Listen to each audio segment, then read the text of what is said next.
আসসালামু আলাইকুম ওয়া রাহমাতুল্লাহি ওয়া বারাকাতুহু। আশা করছি সবাই অনেক অনেক ভালো আছেন। আমাদের লাইভটা শুরু হওয়া উচিত ছিল, মানে শুরু হওয়ার কথা ছিল 9:30-এ। তবে কিছু সমস্যার কারণে আমরা 9:30-এ পারলাম না, 10টার পরে শুরু করছি। হ্যাঁ, তো আজকে আমরা আপনারা এখানে দেখতে পাচ্ছেন আলোচ্য বিষয় রাসূল সাল্লাল্লাহু আলাইহি সাল্লামের মিরাজ এবং ইসলাম বিরোধীদের অভিযোগের জবাব। এই বিষয়ে আমরা আলোচনা করব। আর আজকে আমাদের আলোচ্য টপিক হবে, এখানে আপনারা দেখতে পাচ্ছেন স্ক্রিনে, হুম, যে প্রথমে আমরা আলোচনা করবো মিরাজের বিবরণ, তারপরে মিরাজের বৈজ্ঞানিক প্রমাণ, তারপরে আসমানে স্পেস স্যুট ছাড়া কিভাবে গিয়েছিলেন, তারপরে আসমান বলতে তো কিছু নাই অনেকে বলে, তাহলে কিভাবে সাত আসমান ভ্রমণ করলেন, মিরাজের ঘটনা কি মিরাজের ঘটনা কি আরদা বিরাজ এর গল্প থেকে কপি করা হয়েছে, এবং আরেকটি অভিযোগ তারা করে মিরাজের রাতে রাসূল সাল্লাল্লাহু আলাইহি সাল্লাম নাকি উম্মে হানির ঘরে ছিলেন, এবং এ বলে তারা বিভিন্ন নোংরা অভিযোগ করে, সেগুলোর জবাব। তারপর মোহাম্মদ সাল্লাল্লাহু আলাইহি সাল্লাম কি ডানাওয়ালা ঘোড়াতে চড়ে মিরাজে গিয়েছিলেন, অনেকে বলে যে বুরাকের ডানা ছিল, তিনি ডানাওয়ালা ঘোড়াতে চড়ে গিয়েছিলেন, এই ব্যাপারে আলোচনা হবে। তারপর সালাত 50 ওয়াক্ত থেকে 5 ওয়াক্ত হওয়াতে কি আল্লাহর সিদ্ধান্তের পরিবর্তন হয়েছে কিনা, এ ব্যাপারে আলোচনা হবে। তারপর মিরাজের যাত্রা শুরুর স্থান নিয়ে কি হাদিসে স্ববিরোধিতা আছে, এ বিষয়ে আলোচনা হবে। তারপর নবী মোহাম্মদ সাল্লাল্লাহু আলাইহি সাল্লাম এর ইসরা ও মিরাজের ঘটনার সত্যতা কতটুকু, রাসূল সাল্লাল্লাহু আলাইহি সাল্লাম কি বুরাকে চড়ে আসমানে গিয়েছিলেন, এই কয়েকটি বিষয় আলোচনা। তবে আজকে হয়তো সবগুলো আলোচনা করা সম্ভব না, আমরা যতটুকু পারি ততটুকু ইনশাল্লাহ করব, এবং পরবর্তী লাইভে আমরা বাকি অংশ আলোচনা করবো ইনশাল্লাহ। তো মুজাহিদ ভাই, আপনি তাহলে শুরু করেন প্রথমে মিরাজ নিয়ে। أعوذ بالله من الشيطان الرجيم بسم الله الرحمن الرحيم سبحان الذي أسرى بعبده ليلا من المسجد الحرام إلى المسجد الأقصى الذي باركنا حوله لنريه من آياتنا إنه هو السميع البصير الحمد لله আল্লাহ রাব্বুল আলামিনের দরবারে শুকরিয়া যে মহান আল্লাহ রাব্বুল আলামিন তিনি আমাদের সর্বশ্রেষ্ঠ নবী আরব নবী মুস্তাফা সাল্লাল্লাহু আলাইহি ওয়াসাল্লামের শ্রেষ্ঠ উম্মত হিসেবে প্রেরণ করেছেন।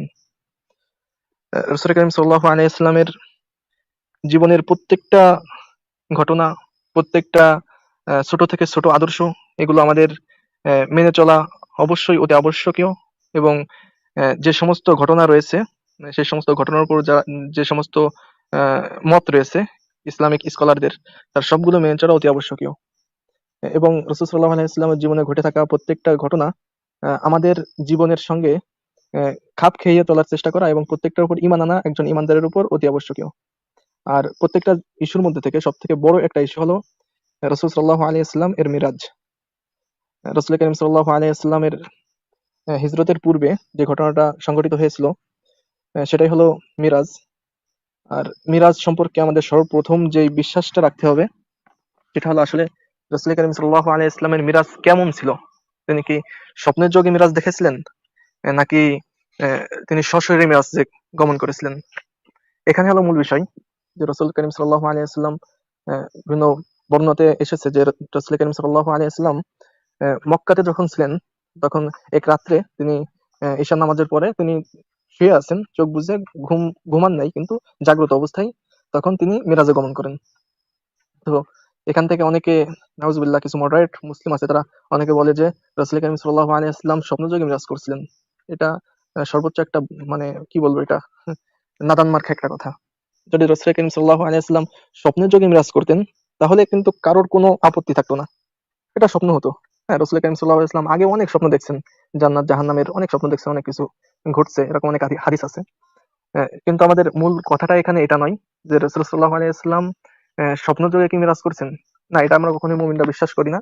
বরং রাসূল করিম সাল্লাল্লাহু আলাইহি ওয়াসাল্লাম সশরীরে মিরাজে গমন করছিলেন। আর এখানে হলো সমস্যা।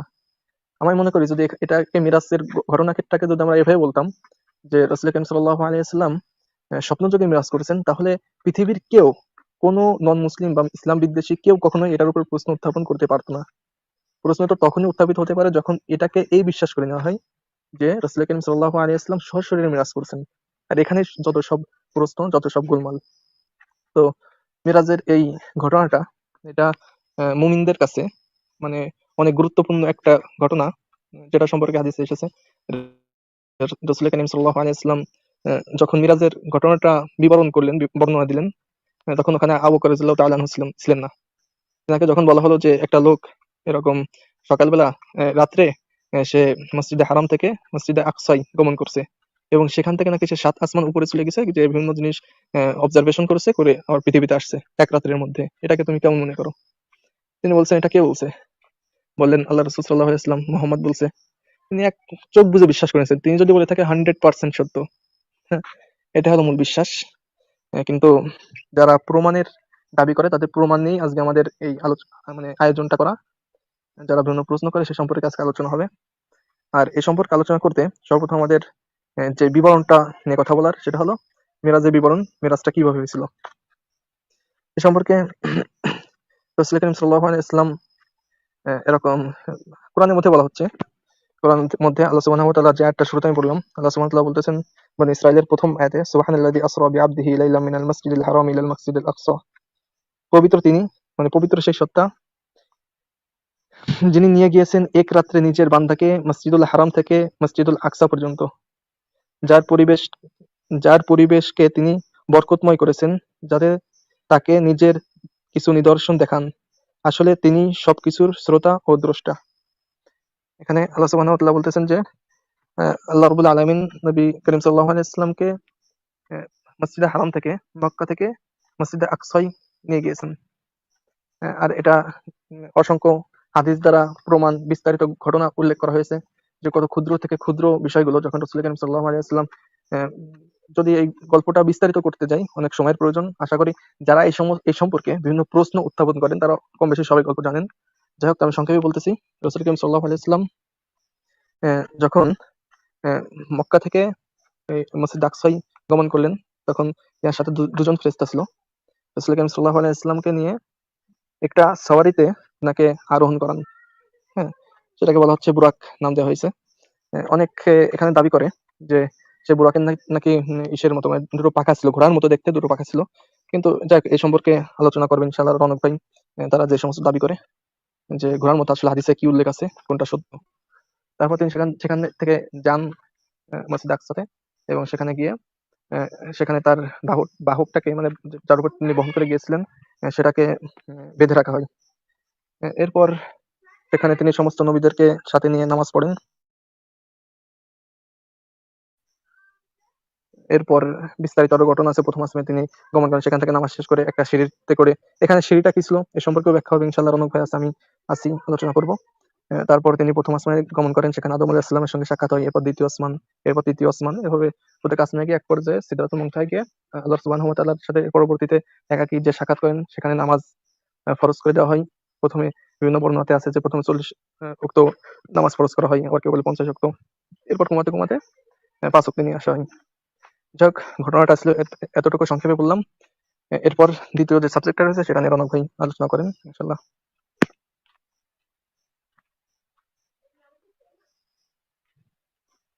রনক ভাই শুনতে পারছেন আমাকে? আসসালামু আলাইকুম ওয়া রাহমাতুল্লাহি ওয়া বারাকাতুহু। তো মুজাহিদ ভাই খুবই সুন্দর আলোচনা করলেন প্রথমে, এবং দ্বিতীয় যে বিষয়টি ছিল, অনেকে দাবি করে যে মিরাজের ঘটনা এটা একটি কাল্পনিক, মানে এটা কোনোভাবেই প্রমাণ করা সম্ভব নয়, এভাবে দাবি করে তারা। তবে আমরা জাস্ট এটা চেষ্টা করব যে মিরাজের ঘটনা যেটা আধুনিক বিজ্ঞানের সাথে কি কি মিল আছে এই ব্যাপারে আমরা আলোচনা করার চেষ্টা করব ইনশাআল্লাহ। হুম। আপনারা এখানে স্ক্রিনে দেখতে পাচ্ছেন মিরাজের ঘটনার সাথে আধুনিক বিজ্ঞানের মিল। আমরা দুটো বিষয় এখানে আলোচনা করব, একটা হচ্ছে আপেক্ষিকতা থিওরি এবং টাইম ট্রাভেল। এই বিষয়ে আমরা আলোচনা করব। আমি বলছি না যে এভাবেই মিরাজের ঘটনাটা মানে হয়েছিল, এটা কিভাবে হয়েছিল আল্লাহ সুবহানাহু ওয়া তাআলা ভালো জানেন। তবে যারা বিশ্বাস করে না, অবিশ্বাসী, তাদেরকে বোঝানোর জন্য আমরা এই বিষয়টা ব্যবহার করব। হ্যাঁ, তো এখানে আমরা একটা সূত্র দেখতে পাচ্ছি প্রথমেই, আপেক্ষিকতার যেটা সূত্র, এটা হচ্ছে T naught equal T by root over 1 minus V square by C square. এখানে এখানে টি যেটা, সেটা হচ্ছে কোনো কিছু যার সাপেক্ষে স্থির, তার সাপেক্ষে তার সময়, এবং টি নট যেটা, সেটা হচ্ছে উক্ত বিষয়, উক্ত বস্তু যার সাপেক্ষে গতিশীল, মানে তার সময়। এটা সায়েন্সের একটি, যারা সায়েন্সের স্টুডেন্ট তারা বুঝতে পারবেন। আর সি হচ্ছে শূন্য মাধ্যমে আলোর বেগ, এবং ভি হচ্ছে বস্তুর গতিবেগ। এখন এভাবে যদি আমরা একটি প্রথমে ম্যাথ উল্লেখ করি, তাহলে এখানে দেখতে পারবো এটা আমাদের ইন্টারঅ্যাক্টিভ ম্যাথ। স্ক্রিনে আপনারা দেখতে পাচ্ছেন কিনা আমি জানি না। আচ্ছা, এখানে দেখুন উল্লেখ করা আছে যে একজন মহাশূন্যচারী 25 বছর বয়সে 2.6 × 10⁸ মিটার পার সেকেন্ড বেগে গতিশীল একটি মহাশূন্য যানে চড়ে ভ্রমণে বের হলেন। 40 বছর পর তিনি ভূপৃষ্ঠের গণনায় 40 বছর, মানে পৃথিবীর গণনায় 40 বছর পর তিনি পৃথিবীতে ফিরে এলেন। মহাশূন্যচারীর কাছে তার বয়স তখন কত হবে? আচ্ছা, এখানে একটা জিনিস যদি আপনারা লক্ষ্য করেন, অনেকে মনে করবে যে সে ব্যক্তি তো 25 বছর বয়সে গিয়েছে এবং 40 বছর পরে ফিরে এসেছে, তাহলে 25 + 40 তখন 65 বছর হবে। কিন্তু বিষয়টা এমন হবে না, কারণ সে ব্যক্তি 2.6 ইন্টু 10⁻⁸ মানে আলোর বেগের প্রায় কাছাকাছি বেগে চলছিল। তো এক্ষেত্রে তার বয়সটা কিরকম হবে দেখুন, এখানে যে t=√1 - v²/c² সূত্র দিয়ে যখন অঙ্কটা করা হলো, তখন তার বয়স আসলো টোটাল 45 বছর। মানে কি 20 বছর কমে গিয়েছে। 20 বছর কমলো কেন? কারণ সে গতিশীল অবস্থায় ছিল। গতিশীল অবস্থায় থাকার কারণে তার 20 বছর কমে গেল। এখানে তার বয়স হওয়া উচিত ছিল 25 + 40 65 বছর, কিন্তু না, 20 বছর কমে গিয়েছে, এটা যেটা বললাম আমি। আর এটার কারণ কি? এটার কারণ হচ্ছে গতিবেগ অনেক বেশি ছিল এই জন্য। আর আইনস্টাইনের আপেক্ষিকতার থিওরি থেকে আমরা আরো জানতে পারি যে কোনো ব্যক্তি যদি আলোর গতিতে চলতে পারে তাহলে তার কাছে সময়টা একদম স্থির হয়ে যাবে এবং সে ব্যক্তি ভবিষ্যতে প্রবেশ করতে পারবে। সুতরাং আমরা বলতে পারি যে রাসূল সাল্লাল্লাহু আলাইহি ওয়াসাল্লাম মিরাজ আলোর গতিতে গিয়েছিলেন, এটা আমরা বলতে পারি। যদি বলি যে আলোর গতিতে গিয়েছিলেন, তাহলে তার কাছে সময়টা জিরো। অর্থাৎ রাসূল সাল্লাল্লাহু আলাইহি ওয়াসাল্লাম যদি এক রাতে যান, অর্থাৎ আজকে রাতে তিনি যদি বের হন, তাহলে আবার ফিরে আসতে পারবে আলোর গতিতে চলার কারণে। ওই কারণ টাইমটা তার কাছে জিরো, এজন্যই।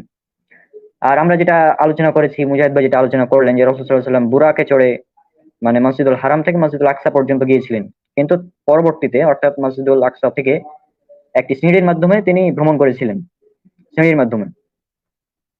আর জিবরাইল আলাইহিস সালামের সাথে তিনি ভ্রমণ করেছিলেন। আর আমরা জানি জিবরাইল আলাইহিস সালাম তিনি একজন ফেরেশতা, আর ফেরেশতারা হচ্ছে নূরের তৈরি। আমরা জানি এটা সহিহ মুসলিমের 6385 নম্বর হাদিসে পেয়ে যাবেন, ফেরেশতারা হচ্ছে নূরের তৈরি। নূর মানে হচ্ছে আলো বা লাইট। তাহলে যদি লাইটের স্পিড ধরে 3 লক্ষ কিলোমিটার/সেকেন্ড, তাহলে সেই হিসাবে এটা খুবই স্বাভাবিক বিষয় যে যে ব্যক্তি লাইটের স্পিডে যাবে তার কাছে টাইমটা জিরো হয়ে যাবে। আর যেহেতু তার কাছে টাইমটা একদম জিরো হয়ে যাবে, সেহেতু তিনি আসমানে ভ্রমণ করা তার কাছে কোনো ব্যাপারই না, একটি স্বাভাবিক বিষয়। এবং আমরা আরো জানি যে রাসূল সাল্লাল্লাহু আলাইহি সাল্লাম মেরাজের রাতে ভবিষ্যতে পৌঁছেছিলেন এবং টাইম ট্রাভেল করেছিলেন। কিভাবে? কারণ তিনি আসমান থেকে অর্থাৎ মিরাজ থেকে ফিরে এসে অনেক কথাই বলেছিলেন, যেটা আমি এখানে সময়ের অভাবে স্লাইডে উল্লেখ করতে পারিনি। তো সেটা হচ্ছে যে তিনি বিভিন্ন বিষয় উল্লেখ করেছিলেন।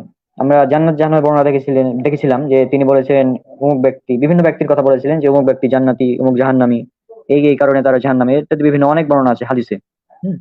তো সেগুলা আপনারা সময় করে পড়ে নেবেন। যেমন তিনি মিরাজের পর ফিরে এসে নারীদের উদ্দেশ্যে বলেছিলেন যে আমি দেখলাম জাহান্নামে অধিকাংশই তোমরা নারী, সুতরাং তোমরা দান সদকা বেশি করো। অর্থাৎ রাসূল সাল্লাল্লাহু আলাইহি ওয়াসাল্লাম জাহান্নাম দেখে এসেছিলেন যে জাহান্নাম অধিকাংশই নারী, কিন্তু জাহান্নাম বা জান্নাত কেমন পরিস্থিতি এখনো হয়নি। তিনি জান্নাত জাহান্নাম কিভাবে দেখে এলেন এবং কে জান্নাতে কে জাহান্নামে এটা তিনি কিভাবে দেখলেন। আবার তিনি জান্নাত থেকে ফিরে এসে বললেন যে আমি যখনই জান্নাতে প্রবেশ করি, বিলাল রাদিয়াল্লাহু আনহু বললেন, তখনই দেখি যে তোমার জুতার পায়ের আওয়াজ আমি শুনতে পাই আমার সামনে। তো এটা কিভাবে? এটা আমরা বলতে পারি টাইম ট্রাভেলের মাধ্যমে তিনি ভবিষ্যতে পৌঁছেছিলেন। এভাবে আমরা বলতে পারি যারা অবিশ্বাসী তাদের উদ্দেশ্যে। আমরা এটা এমনিতে বিশ্বাস করি, কারণ আবু বকর রাদিয়াল্লাহু আনহুকে যখন বলা হয়েছিল, এটা মুজাহিদ ভাইও বললেন, হ্যাঁ, যে যদি কোনো ব্যক্তি বলে যে যে ব্যক্তি এক রাতের মধ্যে মসজিদুল হারাম থেকে মসজিদুল আকসা পর্যন্ত গিয়েছিল, তারপর আবার 7 আসমান ঘুরে এসেছিল, এটা কি তুমি বিশ্বাস করো? তখন তখন আবু বকর রাদিয়াল্লাহু আনহু তিনি বলেন, হ্যাঁ, যদি এটা মুহাম্মদ সাল্লাল্লাহু আলাইহি ওয়াসাল্লাম বলে থাকেন তাহলে আমি অবশ্যই বিশ্বাস করি। এটা হচ্ছে আমাদের মুসলিমদের ঈমান। আমরা রাসূল সাল্লাল্লাহু আলাইহি ওয়াসাল্লাম যেহেতু বলেছেন তিনি মিরাজে ভ্রমণ করেছেন, আমরা বিশ্বাস করি, আমাদের কোনো প্রমাণের প্রয়োজন নাই। কিন্তু যারা অবিশ্বাসী তাদের জন্য এটা প্রয়োজন ছিল। এখন আর একটি পয়েন্ট, যে আসমানে স্পেস স্যুট ছাড়া তিনি কিভাবে গিয়েছিলেন? এই নাস্তিক যারা বিজ্ঞান মনস্ক তারা বলে যে স্পেস স্যুট ছাড়া আসমানে কিভাবে ভ্রমণ করলেন? তা এটা খুবই সিম্পল বিষয় যে আল্লাহ সুবহানাহু ওয়া তাআলা সর্বক্ষমতার অধিকারী। এমন কোনো বিষয় নেই যেটা আল্লাহ সুবহানাহু ওয়া তাআলা করতে পারেন না, এমন কোনো অসম্ভব বিষয় নেই। আমরা যেটাকে অসম্ভব মনে করি আল্লাহর কাছে সেটা সম্ভব। তো আল্লাহ সুবহানাহু ওয়া তাআলা যেহেতু তার নিজস্ব তত্ত্বাবধানে রাসূল সাল্লাল্লাহু আলাইহি ওয়াসাল্লামকে নিয়ে গিয়েছিলেন মিরাজে, তিনি কিভাবে নিয়ে গিয়েছিলেন সেটা তিনি ভালো জানেন। তবে আসমানে যে স্পেস স্যুট ছাড়া যাওয়া যায়, এটা আমরা কিছু হাইপোথেটিক্যাল মানে কিছু সাইফাই মুভিতে এগুলো দেখতে পাই। মানে আমি আগে যখন মুভি দেখতাম তখন এগুলো বেশি দেখেছি যে এটা কোনো ব্যাপার না, স্পেস স্যুট ছাড়াও যাওয়া যায়। তা মুজাহিদ ভাই আপনি যদি এই বিষয়ে কিছু বলেন তাহলে বেশি ভালো হয়, কারণ এই বিষয়ে আমার তেমন নেই। হ্যাঁ, আসলে এখানে আরেকটা বিষয় ছুটে গেছে আপনার, সেটা হলো রাসূল করিম সাল্লাল্লাহু আলাইহি ওয়াসাল্লাম যে মিরাজে গমন করছিলেন। আহ, আমরা জানি যে রাসূল করিম সাল্লাল্লাহু আলাইহি ওয়াসাল্লাম আপনার মক্কা থেকে মানে আল আকসা মসজিদ পর্যন্ত তিনি হ্যাঁ, বুরাক নামে একটা শহরে গেছিলেন। হ্যাঁ, হ্যাঁ, সেখানে হ্যাঁ, রাসূল হ্যাঁ। করিম সাল্লাল্লাহু আলাইহি ওয়াসাল্লাম কখনোই বলিনি যে ওটা ঘোড়া ছিল বা গরু ছিল বা এই ধরনের কিছু। কিন্তু ওখানে বলছিলেন, হাদিসে স্পষ্ট এটাই বলা আছে। নাস্তিকরা এখানে একটু বাড়াবাড়ি করে, একটু বানিয়ে নেয়। ওরা তো মিথ্যাবাদী এমনিতেই। ওখানে হাদিসে বলা হয়েছে যে রাসূল সাল্লাল্লাহু আলাইহি ওয়াসাল্লাম এমন একটা বাহনে গিয়েছিলেন যেটা ঘোড়া থেকে ছোট এবং গাধা থেকে বড়, এটা বলছেন। তিনি বলেন নাই হচ্ছে যে ছোট এটা ছোট কি ছিল। বড় হচ্ছে বড়। হ্যাঁ, কোনো ওটা কোনো প্রাণী ছিল কি না, না কোনো অন্য কিছু ছিল, এটা কিন্তু তিনি বলেন নাই। এবং বলছেন, সাথে আরেকটা দেখেন, বলছেন যে তার অন্য এক হাদিসে আছে যে তার দুটো পাখা ছিল। হ্যাঁ, পাখা আমরা জানি হুম, বিমানেরও পাখা হয়, বিভিন্ন ইসের আপনার আহ, যে হাওয়াই জাহাজগুলো আছে সেগুলো পাখা হয়। আর রাসূল করিম সাল্লাল্লাহু আলাইহি ওয়াসাল্লাম এটা বুঝতে হবে যে আমাদের ভ্যানার এন্ড বেল্টের মধ্যে তিনি এই সফরটা করেছিলেন। অর্থাৎ আমি বলতে চাচ্ছি আমাদের যে বায়ুর স্তর আছে, স্তরের প্রথম স্তরের মধ্যেই তিনি এই সফরটা করছিলেন। এবং এটা ছিল আপনার মানে মক্কা থেকে, অর্থাৎ মসজিদে হারাম থেকে মসজিদে আকসা পর্যন্ত। হ্যাঁ, এই সফরটা ছিল। তিনি এই উড়োজাহাজে করে গেছিলেন। আমি বলতে চাচ্ছি উড়োজাহাজ বলতে এটা না যে আমাদের বর্তমান প্রচলিত। রাসূল করিম সাল্লাল্লাহু আলাইহি ওয়াসাল্লামের আইডিয়া ছিল না, হ্যাঁ, যে ওই যে বাহনে গেছেন সেই বাহনটা কেমন। তো তিনি একটা অনুমান করে বলছেন যে ঘোড়া থেকে ছোট এবং গাধা থেকে বড়, এটা অনুমান করে হুম, বলছেন। এখন আসেন যে রাসূল সাল্লাল্লাহু আলাইহি ওয়াসাল্লাম কিসে গেছিলেন, তিনি কি আলোর গতিতে গেছিলেন কিনা। এই সময়টা বিভিন্ন হাদিস থেকে বুঝতে পারি এটা তিনি আলোর গতিতে যান নাই। কিভাবে প্রমাণ? সেটা দেখেন, রাসূল করিম সাল্লাল্লাহু আলাইহি ওয়াসাল্লাম যখন মক্কাতে আসেন, মক্কাতে আসার পরে তিনাকে প্রশ্ন করেছেন, মানে তিনি বলছিলেন যে আমি যখন আলাক্সা থেকে এখানে আসছি বাহনে করে, তখন দুটো গোত্রের কথা বলে যে অমুক গোত্রের একটা উট হারিয়ে গেছিল। আমার মানে আমি যে বাহনে করে আসতেছিলাম সেই বাহনের আওয়াজ শুনে তারা ভীত সন্ত্রস্ত হয়ে পড়ছিল। তাদের একটা উট হারাই গেছিল এবং আমি তার সন্তান দিয়েছিলাম যে উটটা ওখানে আছে। এবং আরেক গোত্র থেকে সেখানে তারা পানি ঢেকে রাখছিল, সেখান থেকে সেই পানিটা সে পান করে আবার পানিটা আবার সুন্দর করে ঢেকে রাখছিলেন। এবং এই দুটো গোত্র যখন মক্কাতে আসলো, তখন রাসূল করিম সাল্লাল্লাহু আলাইহি ওয়াসাল্লামের গল্প তাদেরকে শুনলো এটা কি সত্য, তারা সকলেই স্বীকার করে নিয়েছিলেন যে হ্যাঁ এগুলো সত্য। তাই এখান থেকে আমরা বুঝতে পারি যে তিনি এমন একটা বাহনে করে গিয়েছিলেন, সেটা মানে অনেক হাই স্পিড ছিল না, মানে স্বাভাবিক আমাদের বিমানের গতি বা এরকম কিছু একটা ছিল। হয়তো তিনি 20 মিনিট বা আধা ঘন্টা এরকম একটা সময়ের মধ্যে তিনি সেখানে পৌঁছেছিলেন। যাই হোক, এখন আরেকটা বিষয় হলো যে এখান থেকে এই সময়টা তিনি এভাবে ক্রস করেছেন, এটা হাদিসের থেকে ইঙ্গিত দ্বারা বুঝতে পারি। আরেকটা হলো তিনি আল আকসা থেকে যে আরশে আজিমে পৌঁছেছিলেন, সিদরাতুল মুনতাহা পর্যন্ত পৌঁছেছিলেন। মানে প্রায় কয়টা আপনার 7টা আসমান তিনি পাড়ি দিয়েছিলেন। এটা কিভাবে সম্ভব?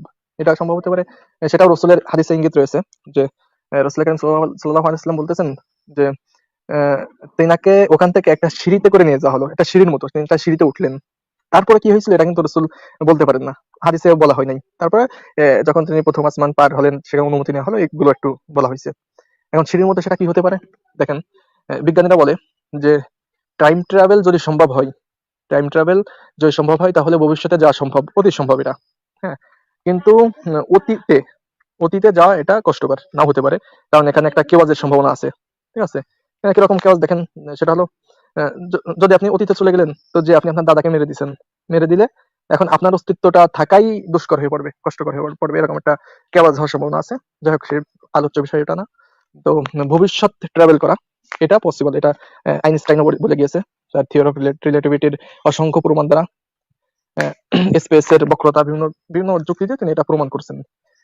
এবং আমরা জানি যে যদি সেই টাইম ট্রাভেল করাটা সম্ভব হয় তাহলে কিভাবে সেটা করতে হবে, সেটা বলা হচ্ছে যে আমাদের ইউনিভার্সের মধ্যে এমন একটা স্পেসের মধ্যে এমন একটা সুড়ঙ্গ পথ রয়েছে, সেই সুড়ঙ্গ পথের মাধ্যমে টাইম ট্রাভেল সম্ভব।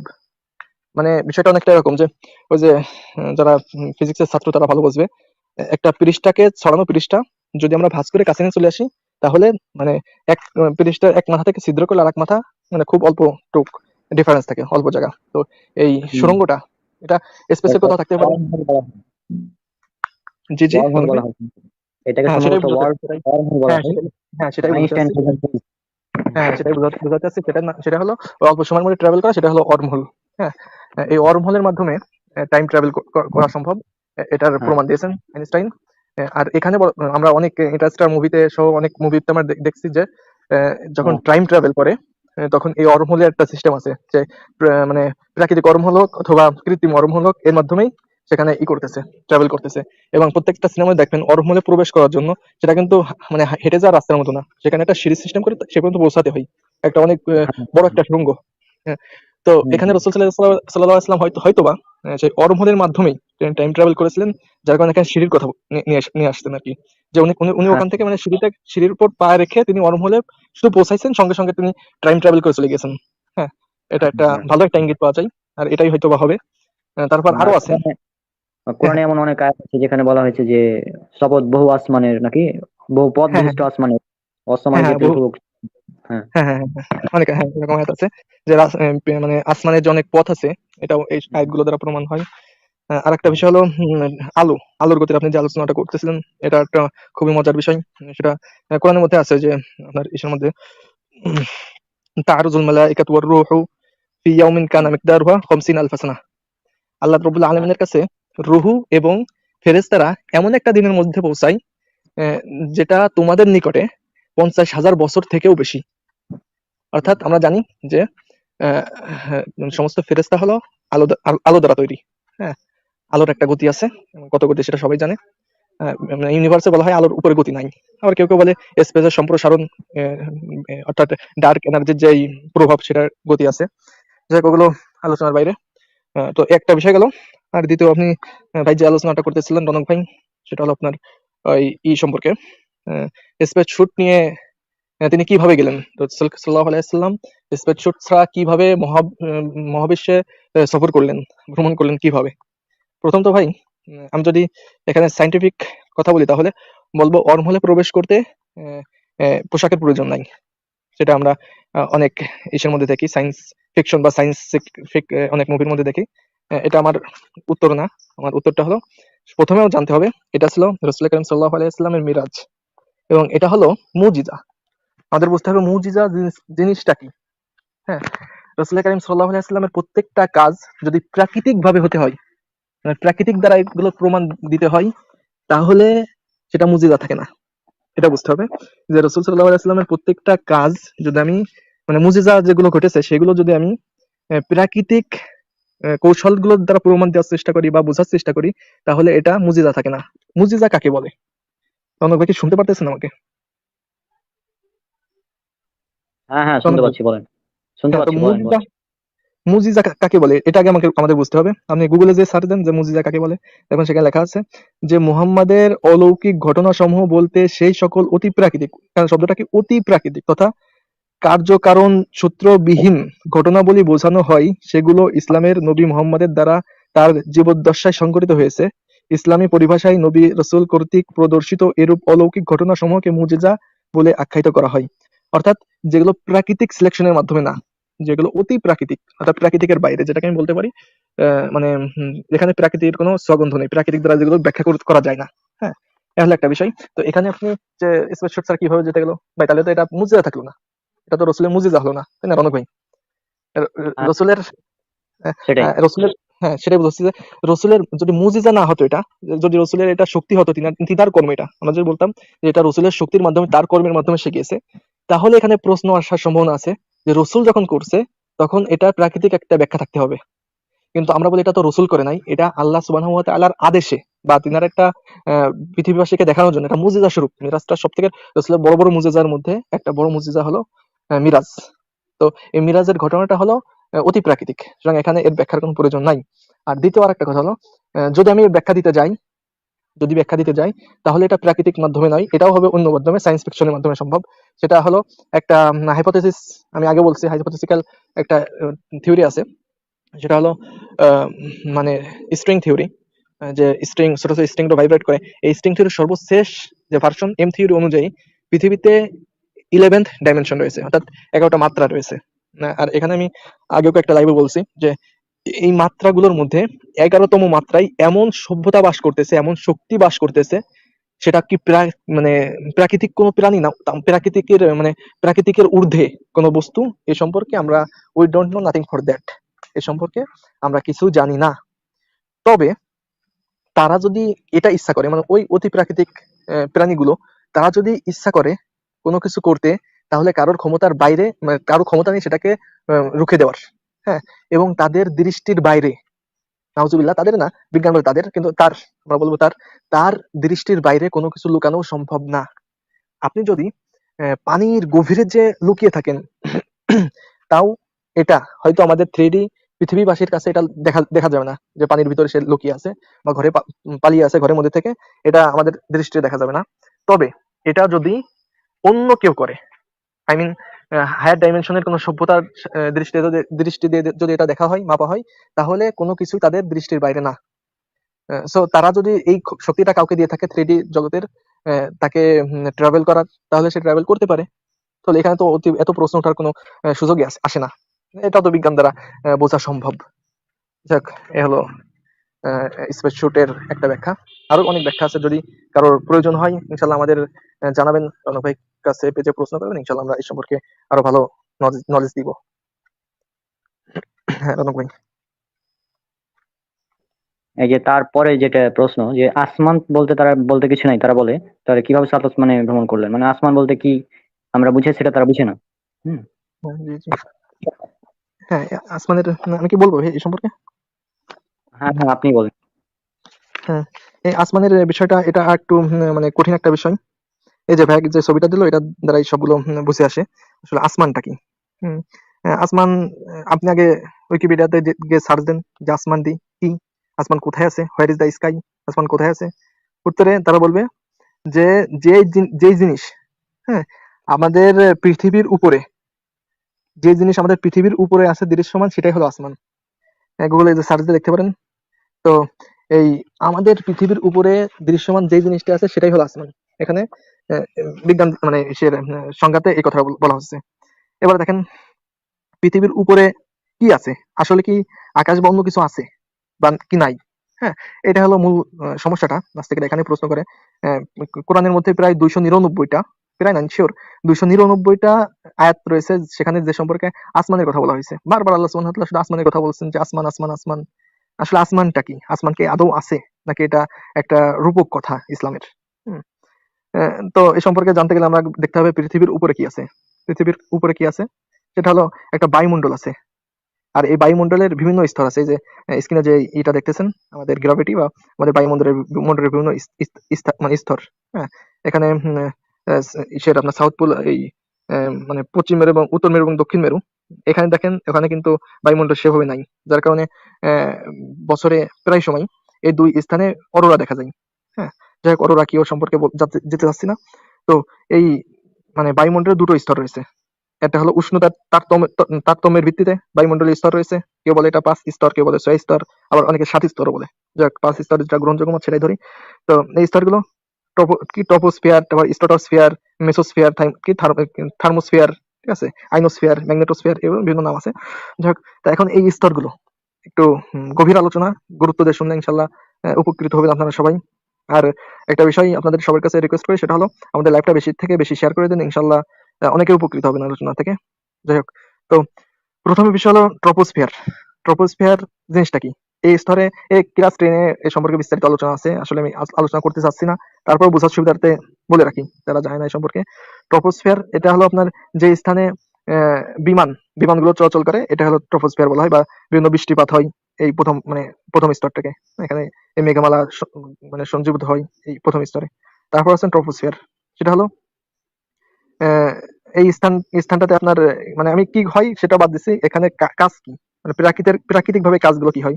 এখানে হলো সূর্যের যে ক্ষতিকর রশ্মিগুলো আছে, মানে সূর্য থেকে যে আলট্রা কি কি বলে আলট্রাভায়োলেট রে, বা আপনার ওই বেগুনি যে রশ্মি আছে, ক্ষতিকর রশ্মি আছে। আল্ট্রা ভায়োলেট রে বা অতি বেগুনি রশ্মি যেটা আছে, যে হ্যাঁ, ওজন আলট্রাভায়োলেট, ওজন লেয়ার প্রোটেকশন করে। হ্যাঁ হ্যাঁ ওটাই। হ্যাঁ, আলট্রাভায়োলেট রে। এখানে সূর্যের যে ক্ষতিকর রশ্মি আছে এগুলোকে মানে বিষয়টা করে আপনার, মানে যে ক্ষতিকর রশ্মি এটা পৃথিবীতে সরাসরি আঘাত করে না। এর কাজ হলো এটা। এরপর আছে মেসোস্ফিয়ার, সেখানে আপনার কোরআনের অনেক জায়গায় বলা হয়েছে উল্কা নিক্ষেপ হওয়ার কথা।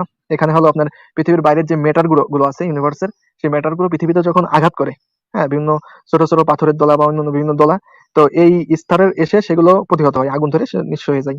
তারপর চতুর্থ স্তর থার্মোস্ফিয়ার, সেখানে হলো আপনার কসমিক রেডিয়েশন যে ইউনিভার্স থেকে আসে, যে ক্ষতিকর রেডিয়েশন গুলো আসে, এখানে সেই ক্ষতিকর রেডিয়েশন গুলো নিশ্চিহ্ন হয়ে যায়। হ্যাঁ, আর এখানে অতি মাত্রায় তাপ। এখানে এখানে আপনার প্রায় 1200 সেলসিয়াসের বেশি, তার থেকেও বেশি তাপমাত্রা, যেখানে মনে করেন সবকিছু পুরো একদম ছাই হয়ে যাবে, এত তাপ রয়েছে। আর এখানে আপনার এই যে কসমিক রেডিয়েশন ক্ষতিকর, এটা যদি স্পেস শুট ছাড়া কেউ যদি ইউনিভার্সে যায়, বা এই রশ্মিটা যদি পৃথিবীতে আসে, তাহলে ক্যান্সার হয়ে যাবে মানুষের, সবাই ক্যান্সারে মানে আক্রান্ত হয়ে যাবে। তো যাই হোক, এইসব বলে এটা বোঝাতে চাচ্ছি যে এই স্তরের অনেক গুরুত্ব রয়েছে আমাদের কাছে। মানে এক কথায় আমরা বলতে পারি পৃথিবীটাকে সুরক্ষা দিচ্ছে এই স্তরটা, এই স্তরগুলো। আর এই স্তরগুলোকে, এই প্রথম স্তর থেকে শেষ স্তর পর্যন্ত এটাকে একটা নাম দেওয়া হয়েছে, সেটা হলো ভ্যান অ্যালেন বেল্ট। হ্যাঁ, মানে আমাদের রক্ষা করতেছে যে বেল্টের মাধ্যমে আমাদের পৃথিবীটাকে। যদি এই স্তরগুলো না থাকতো বায়ুমণ্ডলের, তাহলে সর্বোচ্চ গেলে 3 মিনিট, 3 মিনিটের মধ্যে সব নিশ্চিহ্ন হয়ে যেত। যদি এই মনে করেন এই স্তরগুলো না থাকতো, তাহলে অনেক ক্ষতি হতো পৃথিবীর, অনেক। যেরকম ধরেন পৃথিবীর পরিবেশ মানে হতো হয়তো একদম পিনপতন নীরব।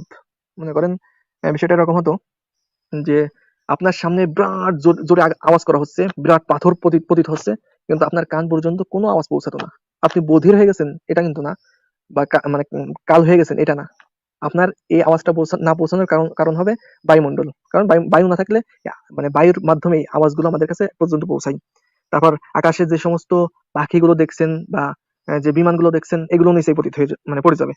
তারপর আপনার সূর্যের প্রথমে যে কথাটা বললাম, আল্ট্রাভায়োলেট রে বা যে ক্ষতিকর বেগুনি রশ্মি, এটা সরাসরি সরাসরি পৃথিবীতে মানে এসে আঘাত করবে।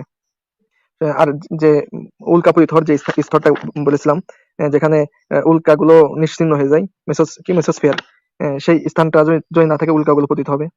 তারপর আপনার মোট মিলে আমি এটা বুঝতে চাচ্ছি যে মোট মিলে একটা এরকম পরিবেশ হবে সর্বোচ্চ 2 থেকে 3 মিনিটের মধ্যে পুরো পৃথিবী প্রাণ শূন্য হয়ে পড়বে, কিছু বেঁচে থাকবে না। মানুষ বলেন বা অন্য কোনো প্রাণী, কিছু বেঁচে থাকবে না। যাই হোক, তো এখান থেকে আলোচনা দ্বারা আমি এটা বোঝাতে চাচ্ছি যে এই যে স্তরগুলো রয়েছে, এই স্তরগুলোর একটা নাম রয়েছে, সেটা হলো ভ্যান অ্যালেন বেল্ট। আর এটা আমাদের জন্য কত বড় একটা করুণা এবং আমাদের কিভাবে আত্মরক্ষা দিচ্ছে এই ভ্যান অ্যালেন বেল্ট, সেটা আমরা ইতিপূর্বে আলোচনা করেছি। এবার আসেন যে কোরআন কি বলে প্রথম আসমান সম্পর্কে। কোরআন প্রথম আসমান সম্পর্কে বলে সূরা একটা সূরা আম্বিয়ার 32 নম্বর আয়াতের মধ্যে আল্লাহ সুবহানাহু ওয়া তাআলা বলতেছেন, ওয়াজআলনা আস-সামাআ সাকফাম মাহফুজাও ওয়া হুম আন আয়াতিহা মু'রিজুন।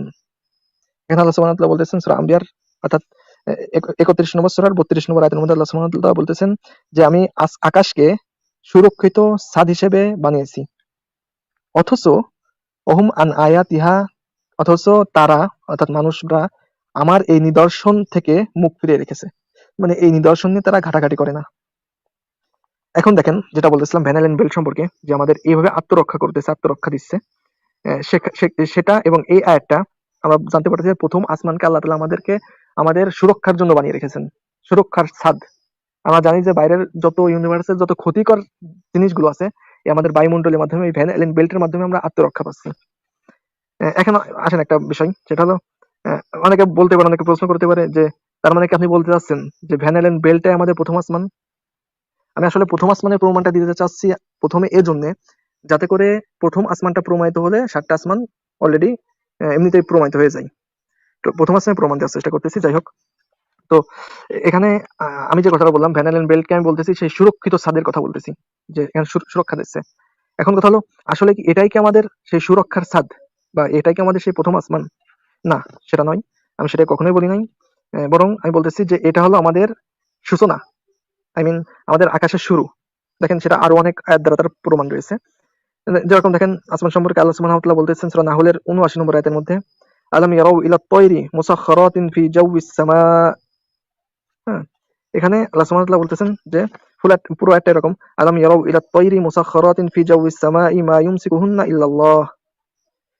এই আয়াতের অর্থ হলো, আলাম ইয়ারাউ, তারা কি লক্ষ্য করে না, ইলা আত-তায়রি, পাখিদের দিকে, মুসাখখারাতিন, যারা বিচরণ করতেছে, ফি জাওয়িস সামা, আসমানের বায়ুমণ্ডলের মধ্যে, মানে আকাশের বায়ুমণ্ডলে যে পাখিগুলো বিচরণ করতেছে তাদের দিকে কি তারা লক্ষ্য করে না?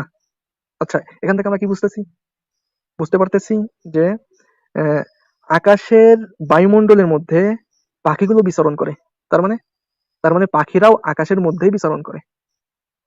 ওরকম আরো আয়াত আছে দেখেন, আল্লাহ সুবহানাহু ওয়া তাআলা সূরা প্রায় 20 জায়গায় কোরআনের 20 স্থানে, সূরা আনামের 99 নম্বর আয়াত, সূরা আনফালের 11 নম্বর আয়াত, সূরা রদের 17 নম্বর আয়াত, সূরা ইব্রাহিমের 32 নম্বর আয়াত, হিজরতের 22 নম্বর আয়াত, নাহলের 13 নম্বর আয়াত, নাহলের তাওবা 65 নম্বর আয়াত, এরকম অসংখ্য জায়গায় প্রায় 20 জায়গায় আল্লাহ সুবহানাহু ওয়া তাআলা একটা আয়াত প্রায় বার বলছেন, সেটা হলো ওয়া আনজালনা মিনাস সামাই মাআন, আমি আকাশ থেকে পানি বর্ষণ করি, মানে আমি আকাশ থেকে বৃষ্টি বর্ষণ করি।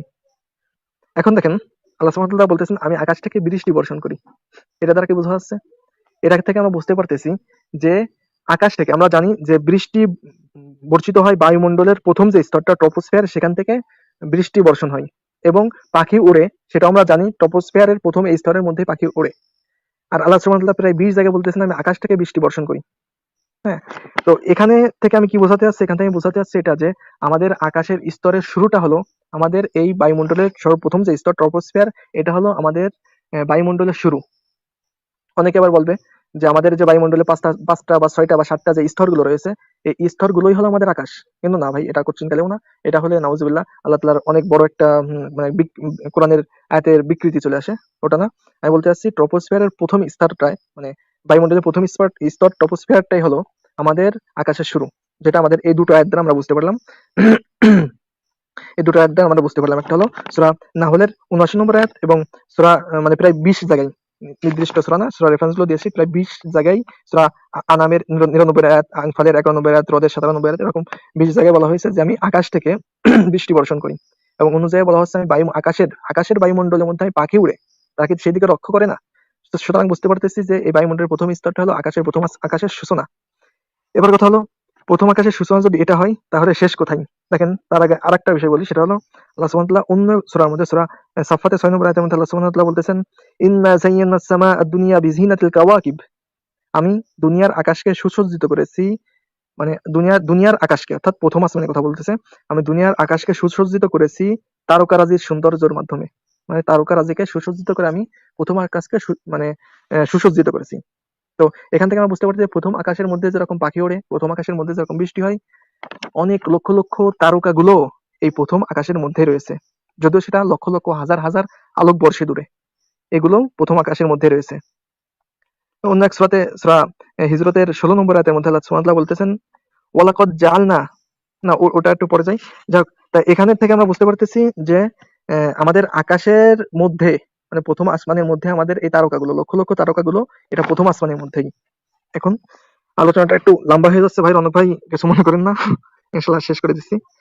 যাক, এখন দ্বিতীয় যে প্রশ্নটা আসতে পারে সেটা হলো আমাদের আকাশের শেষ সীমানাটা কোথায়? সেটা হলো অন্য এক সূরাতে, সূরা হিজরতের 16 নম্বর আয়াতে আল্লাহ সুবহানাহু ওয়া তাআলা বলতেছেন, ওয়ালাকাদ জাআলনা ফিস সামাই বুরুজাও ওয়া যায়্যানাহা লিন-নাযিরিন। ঠিক আছে? যে আল্লাহ সুবহানাহু ওয়া তাআলা, ওয়ালাকাদ জাআলনা ফিস সামাই, আমি আকাশে বানিয়েছি বুরুজান, অসংখ্য বুরুজান, মানে মজবুত দুর্গ, ওয়া যায়্যানাহা, এবং আমি তাকে সুসজ্জিত করেছি লিন-নাযিরিন, অর্থাৎ দৃশ্যমান যারা দেখবে তাদের জন্য। এই আয়াতটা থেকে আমরা কি বুঝতে পারতেছি? এই আয়াতটা থেকে আমরা বুঝতে পারতেছি প্রথম আসমানের মধ্যে মজবুত দুর্গ রয়েছে। মজবুত দুর্গ কি? সূরা হিজরতের 16 নম্বর আয়াত এবং সূরা বুরুজের 1 নম্বর আয়াতের মধ্যে আজকে যদি আপনি একটু তাহকিক করেন, তাহলে জানতে পারবেন, বুঝতে পারবেন যে প্রথম আসমানের মধ্যেই হলো এই বুরুজ রয়েছে। আর বুরুজটা হলো দুর্গ, অর্থাৎ বলা হচ্ছে যে আসমানের যে শেষ সীমানাটা, যেখানে যে পারমিশনের প্রয়োজন হয়, অসংখ্য হাদিস দ্বারা এটা প্রমাণ আছে যে প্রথম আসমান ভেদ করতে পারমিশনের প্রয়োজন হয়। তো আমাদের আসমানের সূচনাটা আমি বলছি, সেটা হলো আমাদের যে পাখিগুলো ওড়ে, যেখানে কোরআন দ্বারা প্রমাণ করেছি, পাখিগুলো যেখানে ওড়ে এবং বৃষ্টি যেখানে বর্ষণ হয়, এটা হলো প্রথম আসমানের সূচনা।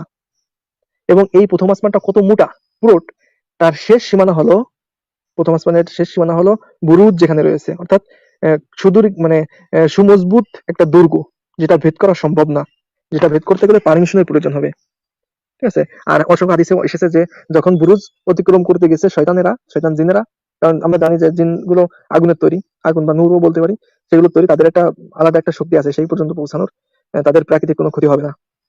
সেখানে তাদেরকে উল্কা নিক্ষেপ করা হয়, তাদেরকে অনুমতি দেওয়া হয় না।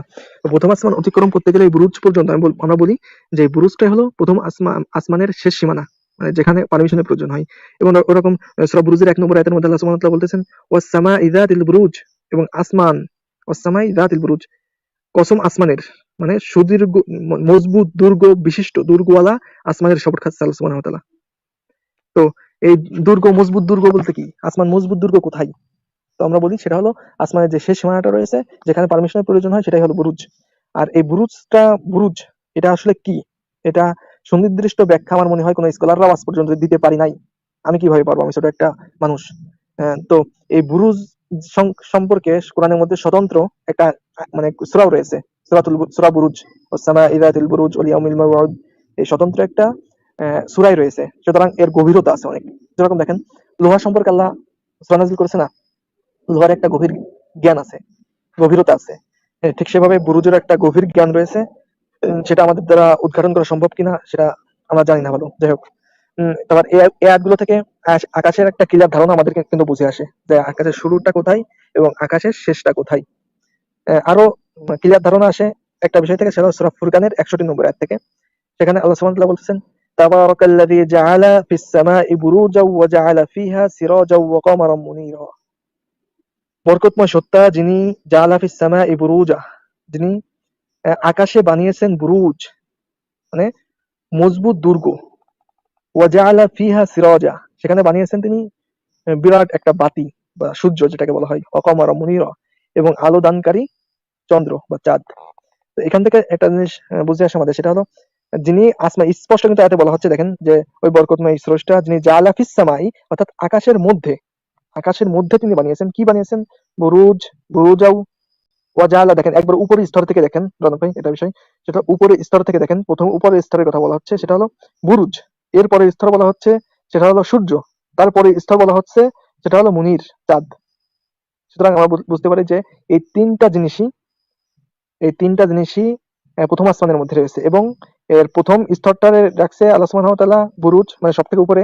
তারপর একটু নিচে নিয়ে আছে সূর্য, তারপর একটু বোঝার সুবিধাতে নিয়ে আছে চাঁদ, মানে সব থেকে কাছে যেটা।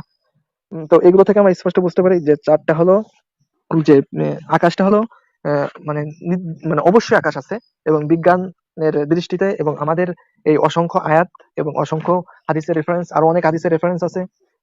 রনক ভাই একটা ভিডিও আমাকে দিয়েছিলেন, উনি একটা ভিডিও করেছেন আকাশ সম্পর্কে, ওখানে আমি অনেক ক্লু খুঁজে পেয়েছি। আসলে ওগুলো নোট করে রাখা হয় নাই, যার কারণে আমি এখন বলতে পারতেছি না।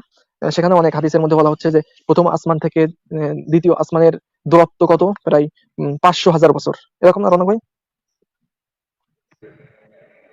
হ্যাঁ হ্যাঁ, ওটা 500 বছর। ওটা হ্যাঁ, বিভিন্ন পাঁচ হাদিসে, পাঁচ- যেমন হ্যাঁ হ্যাঁ, 500 মুজামুল বছর। কবির সাগর অনেক হাদিসে আছে।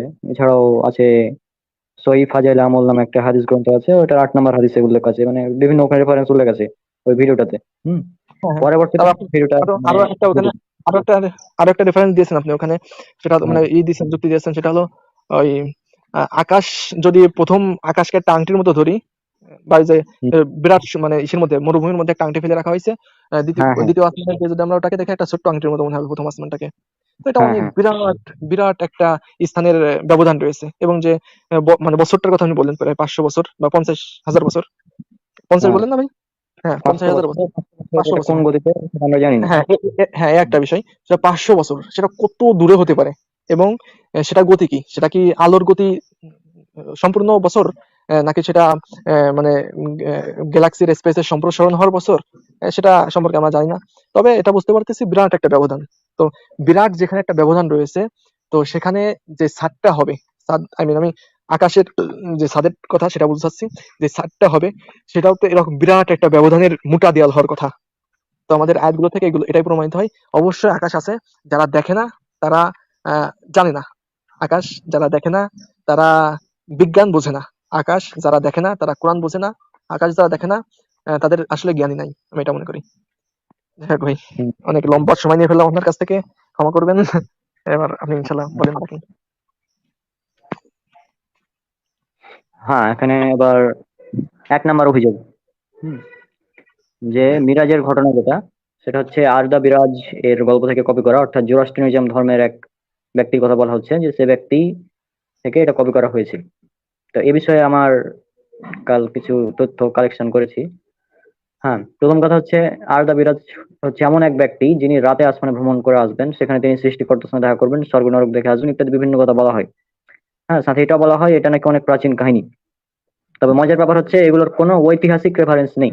অর্থাৎ আরদা বিরাজ যে ব্যক্তি কে আসলে, তার জন্ম কখন, তার মৃত্যু কখন, সে কোন দেশে জন্মগ্রহণ করেছিল ইত্যাদি কোনো ঐতিহাসিক রেফারেন্স নাই। তারপর জোরাস্ট্রিজম ধর্মের ধর্মগ্রন্থে এক ব্যক্তি সম্পর্কে ভবিষ্যৎবাণী করা হয়েছে। এখানে আমি এত বড় লেখা এখন পড়বো না, তো মূল বিষয়টা পড়ছি যে whose name will be the victorious Saoshyant and whose name will be Astvat Ereta. এই যে আস্তাবেত আরেটা তার নাম, এখানে আমি বাংলাতে এখানে উল্লেখ করেছি যে তার নাম হবে সে হবে বিজয়ী, এবং সোসিয়ান্থ, এবং তার নাম হবে আস্তাবেত আরেটা। এটা আছে সেক্রেট বুক অফ ইস্ট, যেটা volume 23, Zend Avesta part 2, Zend Avesta part 2, Farvardin Yasht chapter 28 verse 129, এখানে আপনারা পেয়ে যাবেন, এখানে ফটো সহ দেওয়া আছে। যাদের প্রয়োজন তারা এখানে থেকে স্ক্রিনশট তুলে দেখতে পারেন। এখন আরদা বিরাজ সম্পর্কে উইকিপিডিয়াতে যেটা বলা হয়েছে যে আরদা বিরাজ মূলত আস্তাবেদ আরেটা, তাকেই, সেই ব্যক্তিকেই পরবর্তী স্কলাররা আরদা বিরাজ বলে ডাকতো। ইনসাইক্লোপিডিয়া ইরানিকার তথ্য মতে এটাই পাওয়া যায় যে পরবর্তীতে স্কলার যারা রয়েছে তারা তাকে আরদা বিরাজ বলে ডাকতো, কিন্তু তার আসল নাম আস্তাবেদ আরেটা।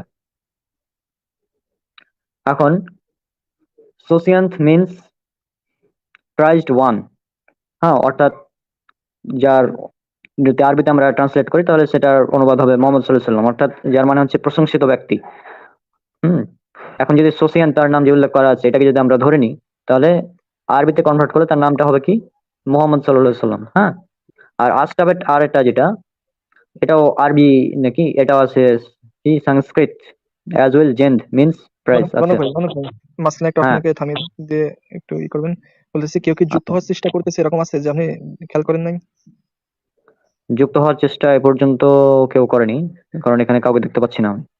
আহ, এই হুম। মাত্র আমাকে সে আপনার প্রশ্ন করতেছে, ঠিক আছে, এই মাত্র প্রশ্ন করেছে একজন এসএমএস করে আপনার এই সম্পর্কে, ও মেহানের ওই ঘটনাটা আমি বলতেছি যুক্ত হন, তাই সেজন্য বললাম আর কি। যাক, সামনে ওটা আলোচনা হবে না, তারপর বলেন, এটাকে হুম। শেষ করেন। আচ্ছা, তো এটা হচ্ছে মূল যে জেন্দ, যার অর্থ হচ্ছে আসতে হবে তার, এটা অর্থ মূলত প্রশংসা করা। আপনার স্ক্রিনে দেখতেই পাচ্ছেন। আমি বেশি বলবো না কারণ এটা অনেক টাইম লেগে যাবে।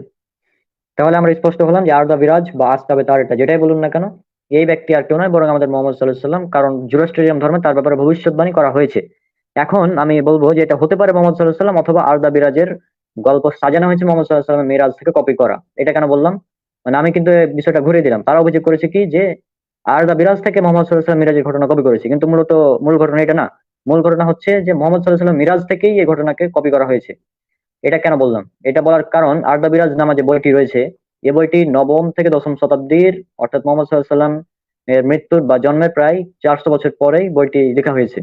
এখানে উইকিপিডিয়া থেকে আপনারা রেফারেন্স দেখতে পাচ্ছেন। হুম। এখন এমনকি এমনকি হ্যাঁ, এই বইটা, একটু মাঝখানে বলি ভাই, এমনকি এই বইটা আপনি এই পৃথিবীর কোনো পাঠাগারে, বিশ্বের কোনো হ্যাঁ, পাঠাগারে আপনি এই পুরনো কোনো লেখা দেখাতে পারবেন না। যদি দেখাতে পারেন সেদিন আমরা বিশ্বাস করব যে হ্যাঁ, নবী কপি করেছে। এটা একটা চ্যালেঞ্জ থাকলো আমাদের পক্ষ থেকে। হ্যাঁ। হ্যাঁ, এবার এখানে আমি কয়েকটি প্রশ্ন করেছি যে আমি প্রমাণ করেছি আরদা বিরাজ সম্পর্কে।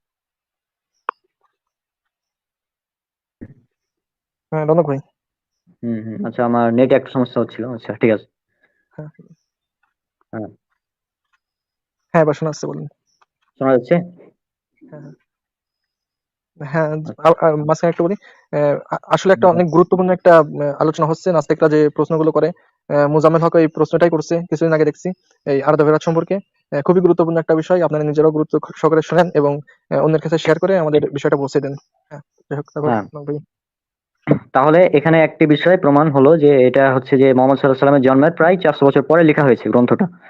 হ্যাঁ, তাহলে আমার কিছু প্রশ্ন এখন করে দিই, তাহলে বুঝতে পারবেন বিষয়টা। যে আমি প্রমাণ করলাম আরদা বিরাজ সম্পর্কে জুরাস্ট্রিয়াম ধর্মে তার ব্যাপারে ভবিষ্যৎবাণী করা হয়েছে এবং তিনি আর কেউ নন, তিনি হচ্ছে মোহাম্মদ সাল্লাল্লাহু আলাইহি সাল্লাম, যেটা আমরা জেন আবিস্তা থেকে দেখালাম রেফারেন্স সহ।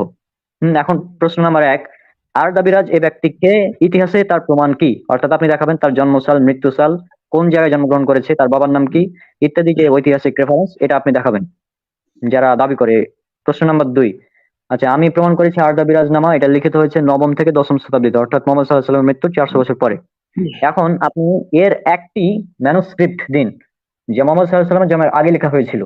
বেশি লাগবে না, জাস্ট একটাই আপনি প্রমাণ করবেন যে এটা লেখা হয়েছিল মোহাম্মদ সাল্লাল্লাহু আলাইহি সাল্লামের জন্মের প্রায় এত বছর আগে। এটা দিতে হবে। প্রশ্ন নাম্বার 3, যে যে বই লেখা হলো মোহাম্মদ সাল্লাল্লাহু আলাইহি সাল্লামের মৃত্যুরও প্রায় 400 বছর পরে, সেই বই থেকে কিভাবে তিনি কপি করলেন? তাহলে এখান থেকে বোঝা যাচ্ছে এই অভিযোগটা একদম হাস্যকর, কারণ লেখা হয়েছে পরে। এখন আপনি বলতে পারেন যে এটা তো লোকমুখে প্রচলিত ছিল, পরে লিখিত ভাবে এসেছে, তাহলে এর প্রমাণ কি বা এর ভিত্তি কি? আপনি কিসের ভিত্তিতে বলছেন যে এটা আগে লোকমুখে প্রচলিত ছিল এবং পরবর্তীতে এটা মানে লেখা হয়েছে? এবার প্রশ্ন নাম্বার 5, আচ্ছা, আমি প্রমাণ করেছি জুরাস্ট্রিয়াম ধর্মের যার ব্যাপারে ভবিষ্যৎবাণী করা হয়েছে তিনি মোহাম্মদ সাল্লাল্লাহু আলাইহি সাল্লাম। এখন আপনি বলেন, প্রশ্ন নাম্বার 5, যদি তিনি মোহাম্মদ সাল্লাল্লাহু আলাইহি সাল্লাম না হন তাহলে ওই ব্যক্তিকে যার ব্যাপারে ভবিষ্যৎবাণী করা হয়েছে বা আপনি কার সাথে মিলাতে পারবেন? আপনি একটা কথা বলে দিলেন যে মোহাম্মদ সাল্লাল্লাহু আলাইহি সাল্লাম তার থেকে কপি করেছে, বা তার ব্যাপারে ভবিষ্যৎবাণী করা হয়েছে তিনি মোহাম্মদ সাল্লাল্লাহু আলাইহি সাল্লাম নন বা অন্য কেউ। আপনি অন্য কারোর সাথে মিলাতে পারবেন না, চ্যালেঞ্জ। হ্যাঁ, তো এই কয়েকটি প্রশ্ন সর্বশেষে বলবো, এই অভিযোগ সম্পূর্ণ ভিত্তিহীন। কারণ মোহাম্মদ সাল্লাল্লাহু আলাইহি ওয়াসাল্লামের জন্মের আগে এই ঘটনা লিপিবদ্ধ হয়নি, বরং তার জন্মের 400 বছর পর লিপিবদ্ধ হয়েছে। এই জন্য আমরা বলবো যে এটা হচ্ছে মিরাজ থেকে কপি করে এর নাম করা হয়েছে আর দা মিরাজ। মানে তো মিরাজের ঘটনা থেকে কপি করে নিয়েছে, এবং এটা হচ্ছে তাদের একটি চক্রান্ত। তারা চক্রান্ত করেছিল কি, যে এই ব্যাপারে আমরা বলবো যে তখন মুসলিমদের ভিতরে সংশয় ঢুকিয়ে দেবো। কিন্তু আসলে এটা তো লেখা হয়েছে 400 বছর পর। আর যদি জুরাস্ট্রিজম ধর্মে আর দা বিরাজের ব্যাপারে ভবিষ্যৎবাণী থাকে, তাহলে সে ব্যক্তি আর কেউ নয়, বরং মোহাম্মদ সাল্লাল্লাহু আলাইহি ওয়াসাল্লামই হবে। যদি হুম, ভবিষ্যৎবাণীটা থাকে। আবার এমনও হতে পারে যে সেটাও হয়তো পরবর্তীতে যুক্ত করা হয়েছে তাদের ধর্মগ্রন্থে, এমনটা হতে পারে, কারণ সেই ধর্মগ্রন্থগুলো তো বিকৃত। হুম। তো এই ছিল এই ব্যাপারে সংক্ষিপ্ত আলোচনা। এবার অভিযোগ নাম্বার একটা 2। আরেকটা আচ্ছা। বিষয় একটু এখানে বলি, আমি যুক্ত করি, সেটা হলো জোরাস্ট্রিজম ধর্মে এটা সম্পর্কে যার জন্য আপনি জোরাস্ট্রিজমের ইতিহাস ঘাঁটতে পারেন। এরা কিন্তু মানে হতে পারে এটা অনেক পূর্বের ধর্ম, প্রায় 400 বা 500 বছর পূর্বের, মানে 4 বা 5,000 বছর পূর্বের ধর্ম এটা হতে পারে। কিন্তু এটা কিন্তু শুরু থেকে এক ঈশ্বরবাদীতে না। এরা হয়তো বা যখন যে তাকে নবী ছিল, সেখানে এক ঈশ্বরবাদীর একটা ঘ্রাণ ছিল বা গন্ধ ছিল, কিন্তু এর পরবর্তীতে কিন্তু এরা এক ঈশ্বরবাদী ছিল না। এটা আরবদের থেকে এরা অনুপ্রাণিত হয়ে নবী করিম সাল্লাল্লাহু আলাইহি ওয়াসাল্লামের জীবনী থেকে এরা অনেকে তখন ইসলাম ধর্ম গ্রহণ করে, এবং তাদের মাঝে ইসলামের আদর্শ ঢুকে, ইসলামের ছোঁয়া ঢুকে, বিভিন্ন যুক্তি তারা সামনে পেশ করে এটা প্রমাণ করেছে যে ঈশ্বর যদি হয় একজনই হবে, তার সঙ্গে কোনো শরীক হবে না, এবং পরবর্তীতে এরা এক ঈশ্বরবাদী হয়েছে। এবং ইসলামের অনেক সাংস্কৃতিক, ইসলামের অনেক কালচার আদর্শ তাদের মধ্যে তারা লালন করছে। তাদের রীতি নিয়ম, তাদের ইবাদত করার ধরন দেখলে আপনারা বুঝতে পারবেন এবং জানতে পারবেন। এবং সেখান থেকেই তারা রাসূল করিম সাল্লাল্লাহু আলাইহি ওয়াসাল্লামের মিরাজের ঘটনাটা কপি করছেন, এবং তার সপক্ষে অগণিত রেফারেন্স এবং প্রমাণ দিয়েছেন রনক ভাই। সে সম্পর্কে আমি বলতে চাচ্ছি না। তো এটাই বলতে চাচ্ছি যে এটা হলো এরা কিন্তু এক ঈশ্বরবাদী বর্তমান ছিল, আছে, এবং পূর্বেও শুরুর দিকে ছিল, মাঝখানে এরা ছিল না। এরা আমাদের ইসলামের আদর্শ থেকে প্রেরণিত হয়ে তারা এই বিভিন্ন জিনিসগুলো তাদের ধর্মের মধ্যে ঢুকাইছে। তার মধ্যে অনেকগুলোর মধ্যে এই মিরাজের ঘটনাটাও তাদের লেখা এই নতুন ধর্মগ্রন্থে তারা এটা অ্যাড করছে। হ্যাঁ ভাই, এবার পরের প্রশ্ন করে। হ্যাঁ, পরের অভিযোগ যেটা বলে যে মিরাজের রাতে রাসূল সাল্লাল্লাহু আলাইহি ওয়াসাল্লাম উম্মে হানির ঘরে ছিলেন, এবং এ ব্যাপারে একটি জঘন্য অভিযোগ করে, সেটা আমরা দেখেছি। এবং এ ব্যাপারে বিস্তারিত উত্তর দেওয়া আছে আমাদের মিনার ভাইয়ের ওয়েবসাইট রেসপন্স টু অ্যান্টি ইসলামে। সেখান থেকে মূলত সম্পূর্ণ ঘটনাটা নেওয়া হয়েছে। এই যে এখানে পুরোটাই যদি আপনি পড়েন তাহলে ভালো হতে পারে। রিজাল ভাই, এটা আপনি পড়েন তাহলে ভালো হবে, কারণ অনেক আরবি বিষয় আছে এখানে। আচ্ছা। হ্যাঁ, একজন মুমিনের শ্রেষ্ঠ পুরস্কার হচ্ছে আল্লাহর দিদার লাভ। ইসরা ও মিরাজের রাত্রে আল্লাহ তাআলা রাসূল করিম সাল্লাল্লাহু আলাইহি ওয়াসাল্লামকে ৭ আসমান পরিভ্রমণ করিয়ে তার সঙ্গে কথোপকথনের মহান সম্মানে ভূষিত করেছেন। কিন্তু মহানবীর মহান সম্মানকে কলঙ্কিত করতে সদা প্রস্তুত ইসলাম বিরোধী এই রাতকে আহ, কি- কেন্দ্র কেন্দ্র করে করেও মনে হচ্ছে। কেন্দ্র করেও হ্যাঁ, হ্যাঁ, কেন্দ্র করেও জঘন্য সব অপরাধমূলক আহ, গল্প তৈরি করে রেখেছেন। এমন অশ্লীল, এমন অশালীন সেসব মিথ্যাচার যা আলোচনা করতেও রুচিতে বাধে। কিন্তু আল্লাহর কি লিখছেন, প্রিয়র বান্দা নবী করিম সাল্লাল্লাহু আলাইহি ওয়াসাল্লামের নামে মিথ্যা এ অপবাদের খণ্ডন করতে এ নিয়ে কিছু আলোচনা করতে হচ্ছে। আল্লাহই সাহায্যকারী। বাংলাদেশের বিভিন্ন নাস্তিক বা আসলে রনক ভাই, হ্যাঁ, আপনি যেভাবে লেখছেন আপনি ভালো পারবেন হয়তোবা, আপনি পড়েন, আমি আরবি কোনো বিষয় আসলে সেটা আমি করে দেবো। লেখার আপনার পরে নিজের লেখা তখন তো? হ্যাঁ, লেখার পরে পরে দেখছি যুক্ত আর হয়নি এখানে স্লাইড আপলোড হওয়ার পর। হ্যাঁ, প্রথমে হ্যাঁ, ছিল ঠিক। আচ্ছা, বাংলাদেশের বিভিন্ন নাস্তিক্যবাদী ব্লগ ও ফেসবুক গ্রুপগুলোতে প্রতি বছর সবে মেরাজের মৌসুম এলেই নাস্তিক মুক্তমনাদের তৎপরতা বেড়ে যায়। শুরু হয় নবী সাল্লাল্লাহু আলাইহি ওয়াসাল্লামের ইসরা মিরাজের ঘটনাকে প্রশ্নবিদ্ধ করে, ব্যঙ্গ বিদ্রুপ এবং নানামুখী পোস্ট করে পোস্ট দেওয়ার প্রতিযোগিতা তারা করে। তারা দাবি করে মিরাজের রাতে নাকি নবী সাল্লাল্লাহু আলাইহি ওয়াসাল্লাম তার চাচাতো বোন উম্মে হানি রাদিয়াল্লাহু আনহু এর বাড়িতে তার সঙ্গে অবৈধ কাজ হুম, করেন, হুম, নাউজুবিল্লাহ। হুম, এবং সেই কাহিনীকে ধামা চাপা দেওয়ার জন্য মিরাজের কাহিনী তৈরি করেন, নাউজুবিল্লাহি মিন জালিক। মানে এটা তারা বলে। এই অশালীন অভিযোগের পেছনে তারা যে ঘটনাকে দলিল হিসেবে দাঁড় করে তা হলো, আচ্ছা সেই ঘটনা এখানে উল্লেখ করা আছে রেফারেন্সও। মোহাম্মদ ইবনে ইসহাক বলেন, মোহাম্মদ ইবনে সাইব কলবি উম্মে হানি বিনতে আবু তালিব রাদিয়াল্লাহু আনহু তে বর্ণিত, তিনি বলেন এই মিরাজ সম্পর্কে, রাসূল সাল্লাল্লাহু আলাইহি ওয়াসাল্লাম মিরাজ সম্পর্কে বলেন, যেই বৎসর মানে যে রাতে রাসূল সাল্লাল্লাহু আলাইহি ওয়াসাল্লাম মিরাজ সংঘটিত হয় সেটাতে তিনি আমার বাড়িতে শায়িত ছিলেন। ইশার সালাত শেষে তিনি ঘুমিয়ে যান, আমরাও ঘুমিয়ে যাই। ফজরের সময় তিনি আমাদেরকে জাগালেন, তিনি সালাত পড়লেন এবং আমরা তার সাথে ফজরের সালাত পড়লাম। তখন তিনি বললেন, হে উম্মে হানি, তোমরা তো দেখেছো আমি তোমাদের সাথে ইশার সালাত পড়ে তোমাদের এখানেই শুয়ে পড়ি, কিন্তু এরপরে আমি বায়তুল মুকাদ্দাস গমন করি, সেখানে সালাত আদায় করি। এখন ফজরের সালাত তোমাদের সাথে পড়লাম, যা তোমরা দেখলে। উম্মে হানি বলেন, এই বলে তিনি চলে যাওয়ার জন্য উঠে দাঁড়ালেন। আমি তার চাদরের কিনারা ধরে ফেললাম, ফলে তার পেট থেকে কাপড় পড়ে গেল। তা দেখতে করা কিপ্তি ভাঁজ করা কিপ্তি বস্ত্রের মতো স্বচ্ছ ও মসৃণ। আচ্ছা। আমি বললাম, হে আল্লাহ নবী, আপনি এ কথা লোকদের কাছে প্রকাশ করবেন না, অন্যথায় তারা আপনাকে মিথ্যাবাদী বলবে এবং আপনাকে কষ্ট দেবে। তিনি বললেন, আল্লাহর কসম, আমি অবশ্যই তাদের কাছে এই ঘটনা ব্যাখ্যা করব। তখন আমি তার এক হাবসি দাসীকে বললাম, বসে আছো কেন? জলদি রাসূল সাল্লাল্লাহু আলাইহি ওয়াসাল্লাম এর সঙ্গে যাও, তিনি লোকদের কি বলেন তা শোনো আর দেখো তারা কি মন্তব্য করে। এটা তাফসীর ইবনে কাসির ৬ষ্ঠ খণ্ড, ইসলামিক ফাউন্ডেশন এবং সূরা বনী ইসরাঈলের ১ নাম্বার তাফসীরের পৃষ্ঠা ২৫১, মূল আরবি ৫ম খণ্ড ৪০ পৃষ্ঠা, এবং সিরাতুন নবী সাল্লাল্লাহু আলাইহি ওয়াসাল্লামের ইবনে হিসাম ২য় খণ্ড, ইসলামিক ফাউন্ডেশন পৃষ্ঠা ৭৬ এ উল্লেখ করা আছে ঘটনা। এখন এই ঘটনা আবার মুসনাদ আবু ইয়ালা থেকে অনুরূপ রিওয়ায়াত রয়েছে, যেমন ইবনে কাসির রিওয়ায়াতটি ইমাম তাবারানী রাদিয়াল্লাহু আনহু নাকি ইমাম তাবারানী রাহিমাহুল্লাহ এর মুজামুল কবিরেও আছে। আমরা দেখলাম যে মিরাজের রাতে রাসূল সাল্লাল্লাহু আলাইহি ওয়াসাল্লাম তার চাচাতো বোন উম্মে হানি রাদিয়াল্লাহু আনহার বাড়িতে ছিলেন বলে কিছু বর্ণনা আছে। অন্যান্য ইতিহাস ও সিরাত গ্রন্থগুলোতে মূলত এই উৎসগুলোর বর্ণনা উল্লেখ আছে। ইসলাম বিরোধীদের আলোচ্য আচ্ছা অপকর্মের রনক ভাই, বলবো। হ্যাঁ, রনক রনক ভাই বলতেছি, এটা পুরোটা পড়তে অনেক সময় প্রয়োজন। আপনি মূল মূল বিষয়গুলো একটু আমি যে প্রশ্নের উত্তর এগুলো একটু বলে দিলে। আচ্ছা, আমি শুধু মূল বিষয়গুলো উল্লেখ করবো, আর আপনার তো স্ক্রিনে দেখতেই পাচ্ছেন। হ্যাঁ হ্যাঁ হ্যাঁ, মূল বিষয়গুলো উল্লেখ করেন, এটা ভালো হবে না? প্রথম কথা যে একটি বিবরণ প্রথমে আমরা পড়লাম, তাহলে এই বিবরণের যে আমরা যাচাই বাছাই করতে হবে এটা নির্ভরযোগ্য কিনা, এটা সহি কি জয়ীফ, এই বিষয়টা আমাদের দেখতে হবে। হুম। তো মূলত এই কথা হচ্ছে, এই বর্ণনাটি মোটেও সহি নয়। এর তাহাকে ওইখানে উল্লেখ করা আছে, তাফসীর ইবনে কাসির ৬ষ্ঠ খণ্ড, ইসলামিক ফাউন্ডেশন। এখানে রেফারেন্স আপনারা দেখতে পাচ্ছেন, পরবর্তীতে আসবে, সমস্যা নেই।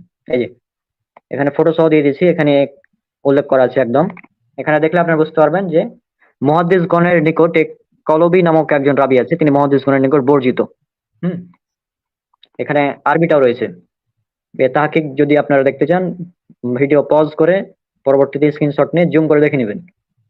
অর্থাৎ মূলত আমি যেটা বলতে চাচ্ছি, তাহকিক যেটা, এই ঘটনার সম্পূর্ণ জয়ীফ, কোনো সহি না, সঠিক নয়। হ্যাঁ। অর্থাৎ শুধু শুধু শুধু ভাই বলি, শুধু জয়ীফ না, এটাকে স্বয়ং অনেকেই এটাকে যদি রেফারেন্স আন দিব, এখানে অনেকে এটাকে ডাইরেক্ট একদম জাল বলছে, একদম বানোয়াট। তার অনেকগুলো কারণও আছে, এখন ভাই বলবে, আমি একটা কারণ বলি। এটা জাল হওয়ার সব থেকে বড় কারণ হলো উম্মে হানি তিনি ইসলাম ধর্ম কবে গ্রহণ করেছেন।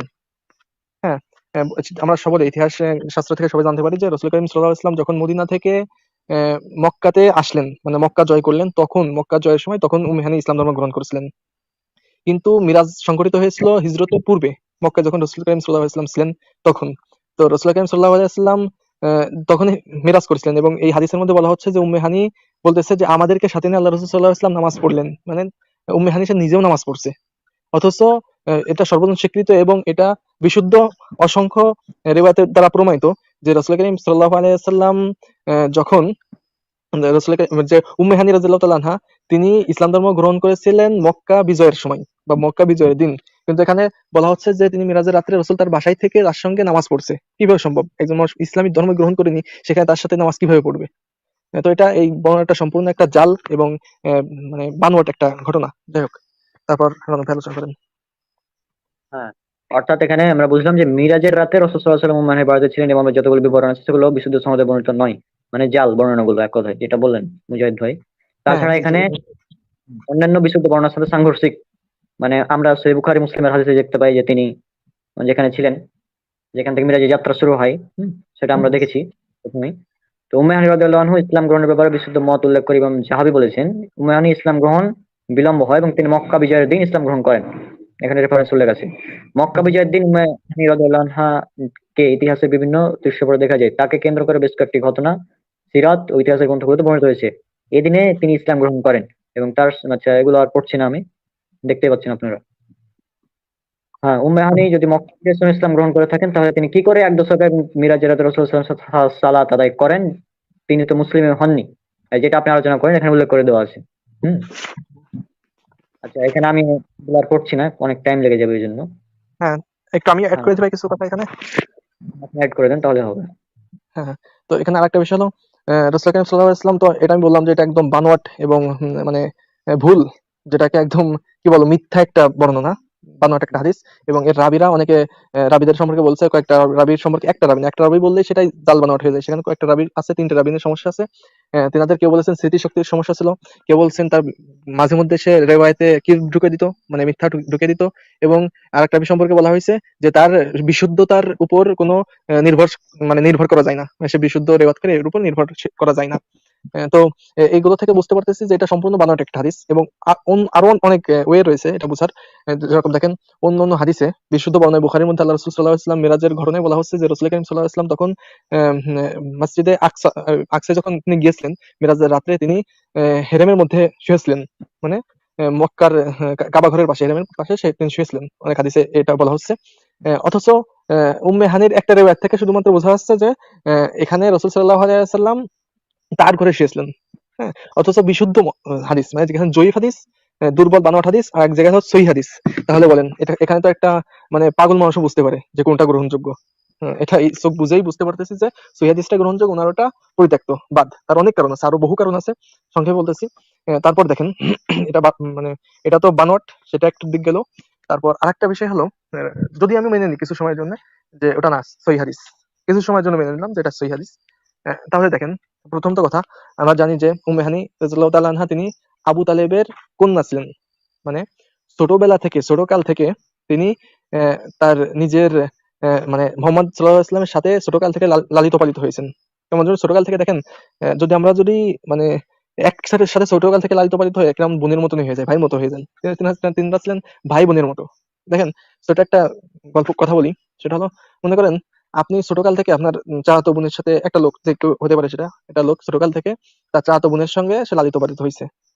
হওয়ার পরে সেখানে আহ, সে হঠাৎ করে আপনি আপনার চাচাতো বোনের বাসায় গেছেন অনেকদিন পরে, হঠাৎ করে যার পরে সেখানে আপনি সেখানে বোনের সাথে, সেখানে তাদের বাড়ি আরো অনেকেই ছিল। যেরকম ওই হাদিসের মধ্যে বলা হচ্ছে যে ফাসল্লা রাসূলুল্লাহ সাল্লাল্লাহু আলাইহি ওয়াসাল্লাম মানা ফাসল্লাইনা, ঠিক আছে, ফাসল্লাইনা সাল্লাহ, যে তিনি নিজে নামাজ পড়েছেন আমাদেরকে সাথে নিয়ে, এবং তিনি পড়ছেন, মানে আমাদেরকে সাথে নিয়ে।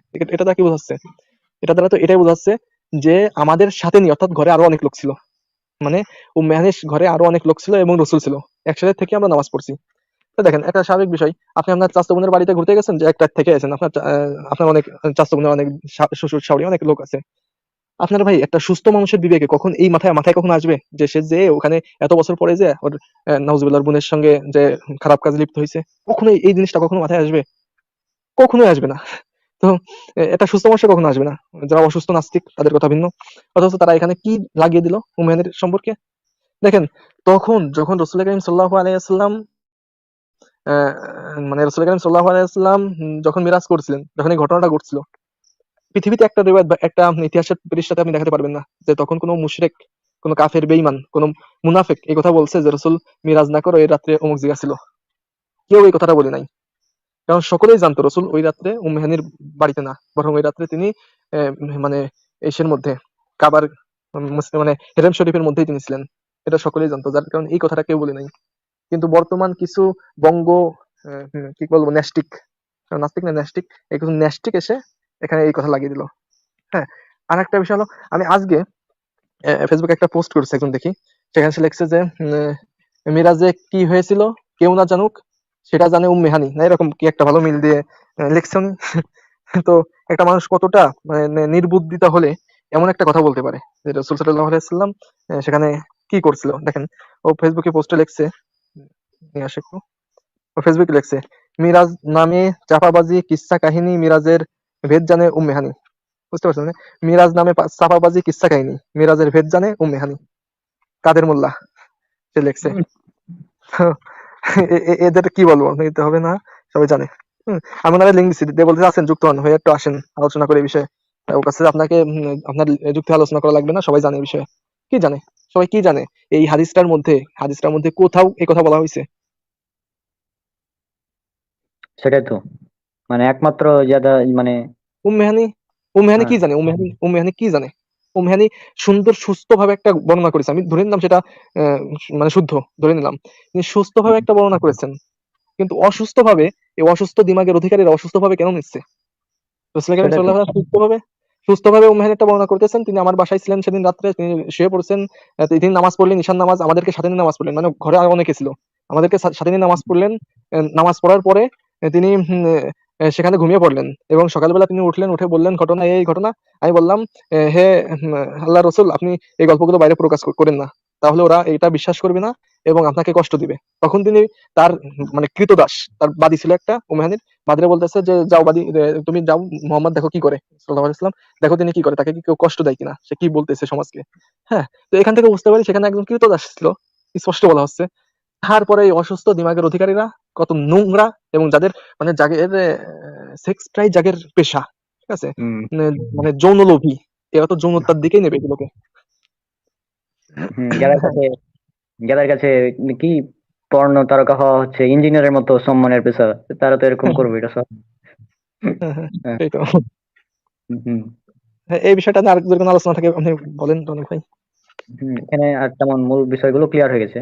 তো মূল বিষয় হুম, যেটা, হাদিসটা পুরোটাই জাল, মানে মানে একদম হ্যাঁ, হ্যাঁ, যেটা মহাদিসে উল্লেখ করে দিয়েছেন। আর সহিহ হাদিসের সাথে সাংঘর্ষিক, মূলত বুখারী মুসলিম সহ অন্যান্য সহিহ হাদিসের সাথে রিওয়ায়াতটা পুরোপুরি সাংঘর্ষিক। হ্যাঁ, হ্যাঁ, এভাবে তো কোনোভাবে গ্রহণযোগ্য না। হ্যাঁ, মানে যে হাদিসগুলোর মধ্যে সুই ঢুকানো যায় না, সেই হাদিসের সাথে সাংঘর্ষিক হলে সে হ্যাঁ অনেক সহি সেটাই। হাদিসই বাদ পড়ে। মানে বুখারী হ্যাঁ মুসলিমের হাদিসের সঙ্গে অনেক মানে সাংঘর্ষিক হলে অনেক সহি হাদিসই বাদ বাদ পড়ে, আর সেখানে তো একটা জাল হাদিস। হ্যাঁ সেটাই। আচ্ছা, এগুলো তো আলোচনা হলো, প্রকাশ করবেন না।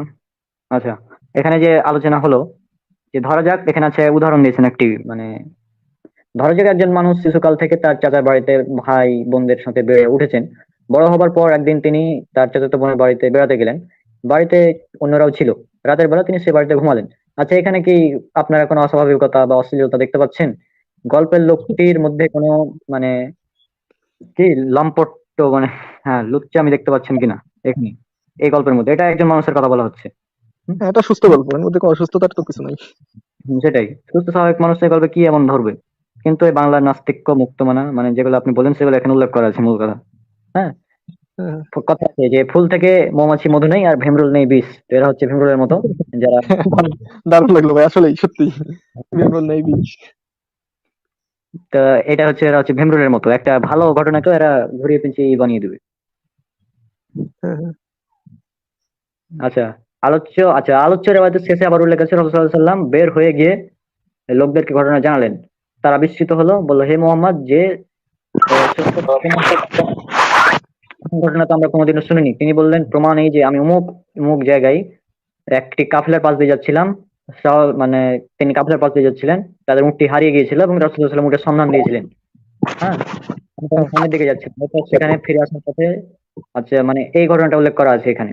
আর এখান থেকে আবার ওই কাফেলাটি আসলো, মানে মিরাজ থেকে ফেরার পথে রাসূল সাল্লাল্লাহু আলাইহি ওয়াসাল্লাম একটি কাফেলাকে উটের সন্ধান দিয়েছিলেন, এটা আমরা সহিহ হাদিস থেকেও পাই। হ্যাঁ, এই ঘটনাটি আলোচ্য রেওয়ায়তের শেষ অংশে উল্লেখ আছে। তো এখান থেকে তো মিরাজের ঘটনাটাই প্রমাণিত হচ্ছে ওই রেওয়ায়ত থেকে হিসাবে, যদিও জাল, তাই না? হ্যাঁ, হ্যাঁ, সেটাই তো বলতেছি। হ্যাঁ, তারপর আমার লেখাগুলো চেঞ্জ হয়ে আর বোঝা যাচ্ছে না। আচ্ছা, হ্যাঁ, এই বিষয়ের এখানে আলোচনাটা মোটামুটি শেষ হয়েছে। কি হ্যাঁ আসছে? হ্যাঁ, ওই কাফেলারা বলছিল যে আমরা এক অদৃশ্য এক ব্যক্তির আওয়াজ শুনতে পাই, যে ব্যক্তি আমাদের উটের সন্ধান দিচ্ছিল। সে সময় আমরা উটকে ধরে ফেলি কিন্তু তাকে দেখতে পাইনি। মানে রাসূল সাল্লাল্লাহু আলাইহি ওয়াসাল্লাম তাদের উটের সন্ধান দিয়েছিলেন, কিন্তু তারা রাসূল সাল্লাল্লাহু আলাইহি ওয়াসাল্লামকে দেখতে পায়নি। হুম, হ্যাঁ, হ্যাঁ, এটা হ্যাঁ, উল্লেখ করা আছে। আচ্ছা, ওইটা আবার একটা তাহকিক আছে। আচ্ছা, সম্পূর্ণ আলোচনার সারাংশ হিসেবে বলা যায়, তো মোহাম্মদ সাল্লাল্লাহু আলাইহি সাল্লামের নামে অপবাদ দেবার জন্য যে রেওয়ায়াত বিবরণ ব্যবহার করা হয় তা বিশুদ্ধভাবে প্রমাণিত নয়। বিশুদ্ধভাবে প্রমাণিত নয় এমন অনির্ভরযোগ্য বিবরণ থেকে কোনো আকীদা বা কোনো তত্ত্বের পক্ষে দলিল দেওয়া যায় না। 2 নম্বর পয়েন্ট, আলোচ্য বিবরণ যদি তর্কের খাতিরে বিশুদ্ধ ধরেও নিই, তবু এর দ্বারা নাস্তিক মুক্ত মনার যে দাবি তা প্রমাণ হয় না। মোহাম্মদ সাল্লাল্লাহু আলাইহি সাল্লামের নামে যে অপবাদ দেওয়া হয় আলোচ্য বিবরণে, ঘুণাক্ষরেও সে অপবাদের সর্বপক্ষে কোনো তথ্য নেই, বরং ওই বিবরণ দ্বারা এমন অভিযোগ সত্য হওয়া যে কতটা অসম্ভব সে প্রমাণই পাওয়া যায়। নাস্তিক মুক্তমনাদের অভিযোগ সম্পূর্ণ কাল্পনিক ও তাদের মস্তিষ্ক প্রসূত। 3 নম্বর পয়েন্ট, উপরোক্ত আলোচনার বিবরণের শেষাংশে ইসরা মিরাজের তথা মোহাম্মদ সাল্লাল্লাহু আলাইহি ওয়াসাল্লামের নবুয়তের সত্যতা প্রমাণ আছে। এই বিবরণকে দলিল হিসাবে নিলে মোহাম্মদ সাল্লাল্লাহু আলাইহি ওয়াসাল্লামকে সত্যবাদী এবং নবী হিসেবে মেনে নিতে হবে। সবচেয়ে বলবো, উপরের দিকে তাকিয়ে সূর্যকে থুতু দিতে চাইলে সে থুতু কখনো সূর্য অব্দি পৌঁছে না, বরং ওই থুতু নিজের গায়েই পড়ে আর সূর্য তার মতোই কিরণ দিয়ে যায়। আল্লাহর হাবিব মোহাম্মদ সাল্লাল্লাহু আলাইহি ওয়াসাল্লামের নামে মিথ্যাবাদ দিতে গিয়ে নাস্তিক মুক্ত মনারা বরং নিজেদের কুৎসিত মন মানসিকতাকে সকলের সামনে উন্মোচিত করে দিয়েছে। তারা তো এমন বিবরণকে এই অপবাদের কাজে ব্যবহার করতে চেয়েছে, যাকে দলিল হিসেবে ধরলে ইসরা মিরাজের তথা মোহাম্মদ সাল্লাল্লাহু আলাইহি ওয়াসাল্লামের নবুয়তের সত্যতাকেই মেনে নিতে হয়। কিন্তু তা মানার সৎ সাহস কি তাদের আছে? অর্থাৎ তারা হাদিসের এক অংশ নিবে আর এক অংশকে বাদ দিবে, বিষয়টা এমন। যদিও হ্যাঁ, জাল। হ্যাঁ। হ্যাঁ। আর ৩ নাম্বার অভিযোগ, আচ্ছা একটা বিষয় কি, নবী, একটা হ্যাঁ বলেন। একটা বিষয় কি, একটা বিষয় দেখেন, ওই যে যেই নাস্তিক সর্বপ্রথম এই কথাগুলো আমাদের বাংলায় সারোজ আলীর থেকে ছড়াইছে। দেখেন, যে নাস্তিক এই কথাটা বলে, ওরে আগে একটা কথা বলতে হবে, সেটা হলো মনে কর বেটা, ওরে বলতে হবে, মনে কর বেটা, তোর বউ বা মনে কর তোর দাদি আর তোর বাপ এক ঘরে একদিন রাত্রেবেলা শুয়ে আছে, ঠিক আছে? তার মানে কি, এক ঘরে এক জায়গায় শুয়ে আছে, এক বাড়ি শুয়ে আছে, তার মানে তোর দাদি আর তোর বাপ আছেন লাগালাগি করেছে, তোর বোন আর তোর বাপ লাগালাগি করেছে। এদের যে কি বলতে হবে ভাই, না হাদিসের কোথাও কোনো এরকম কোনো ইঙ্গিত নাই, বা তখনকার সময়ের কেউ এরকম কোনো কথাও বলেনি, ঠিক আছে? নাউজুবিল্লাহ। মা আয়েশা সম্পর্কে যে সমস্যা, একটা কুচ্ছা ডরাইছিল মুনাফিকরা এবং তখনকার মুশরিকরা, যদি এই ঘটনা নিয়ে তারা একটা কথা বলে, ঠিক আছে, তো মেনে নেওয়া যায়, তখন এটা ডরাইছিল। কিন্তু এটা এমন একটা বিষয়, মানে কখনো মুশরিক কাফেরদের মাথায় এই জিনিসটা কখনো আসেনি, কখনোই আসেনি। অথচ এই নির্বোধের দল সব থেকে, মেরাজের ঘটনা বলতে গেলে সব থেকে বেশি লাফায় এটা নিয়ে। হ্যাঁ, যে রসুল উম্মে হানির ঘরে যে আত্মগোপন করেছিল নিজের ঘরে না থেকে, আর সেখানে যে অবৈধ কর্ম করেছে, এখন নিজের ঘরে ফিরে আসে বলতেছে আমি ওই রাত্রে গেছিলাম মিরাজে, হ্যাঁ, আলাক্সায় চলে গেছিলাম নিজের ঘর থেকে আত্মগোপন করে। এদের কি বলতে হয় ভাই, এদের মানে কতটা একটা অসুস্থ মানুষ হলে এরকম অস্বস্তিকর একটা কথা বলে। যাই হোক, পরের এসে যান। আপনারা এখানে দেখতে পাচ্ছেন আমাদের অভিযোগ নাম্বার ৩, যেখান থেকে আমরা আলোচনা শেষ হয়ে গেছিল। হ্যাঁ, এখানে বলা হচ্ছে নবী মোহাম্মদ সাল্লাল্লাহু আলাইহি সাল্লামের ভাষ্যের মধ্যে তিনি ডানাওয়ালা এক ঘোড়ায় মানে বুরাকে চড়ে ৭ আসমান পার হয়ে দেখা করতে যান। কি মহাকাশী বায়ুসৈন্য ছিল ব্যাপারে কি মোহাম্মদ সাল্লাল্লাহু আলাইহি সাল্লামের কোনো ধারণা?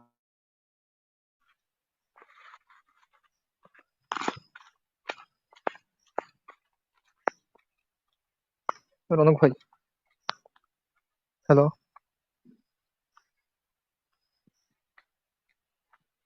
রনক ভাই নেটে সমস্যা হচ্ছে, হয়তো কেটে গেছে রনক ভাইয়ের লাইন। তো যাই হোক, অভিযোগ নম্বর ৩, নবী মুহাম্মদ সাল্লাল্লাহু আলাইহি ওয়াসাল্লাম ভবিষ্যতে তিনি ডানাওয়ালা এক ঘোড়ায় বুরাক, অর্থাৎ ডানাওয়ালা ঘোড়ায় চড়ে ৭ আসমান পার হয়ে আল্লাহর সাথে দেখা করতে যান। তারপর কি, বায়ুশূন্য মহাকাশে চলার জন্যে বোরাকের ডানার প্রয়োজনীয়তা পড়লো কোন দিক দিয়ে? মহাকাশ যে বায়ুশূন্য, সে ব্যাপারে কি মুহাম্মাদের কোনো ধারণাই ছিল না?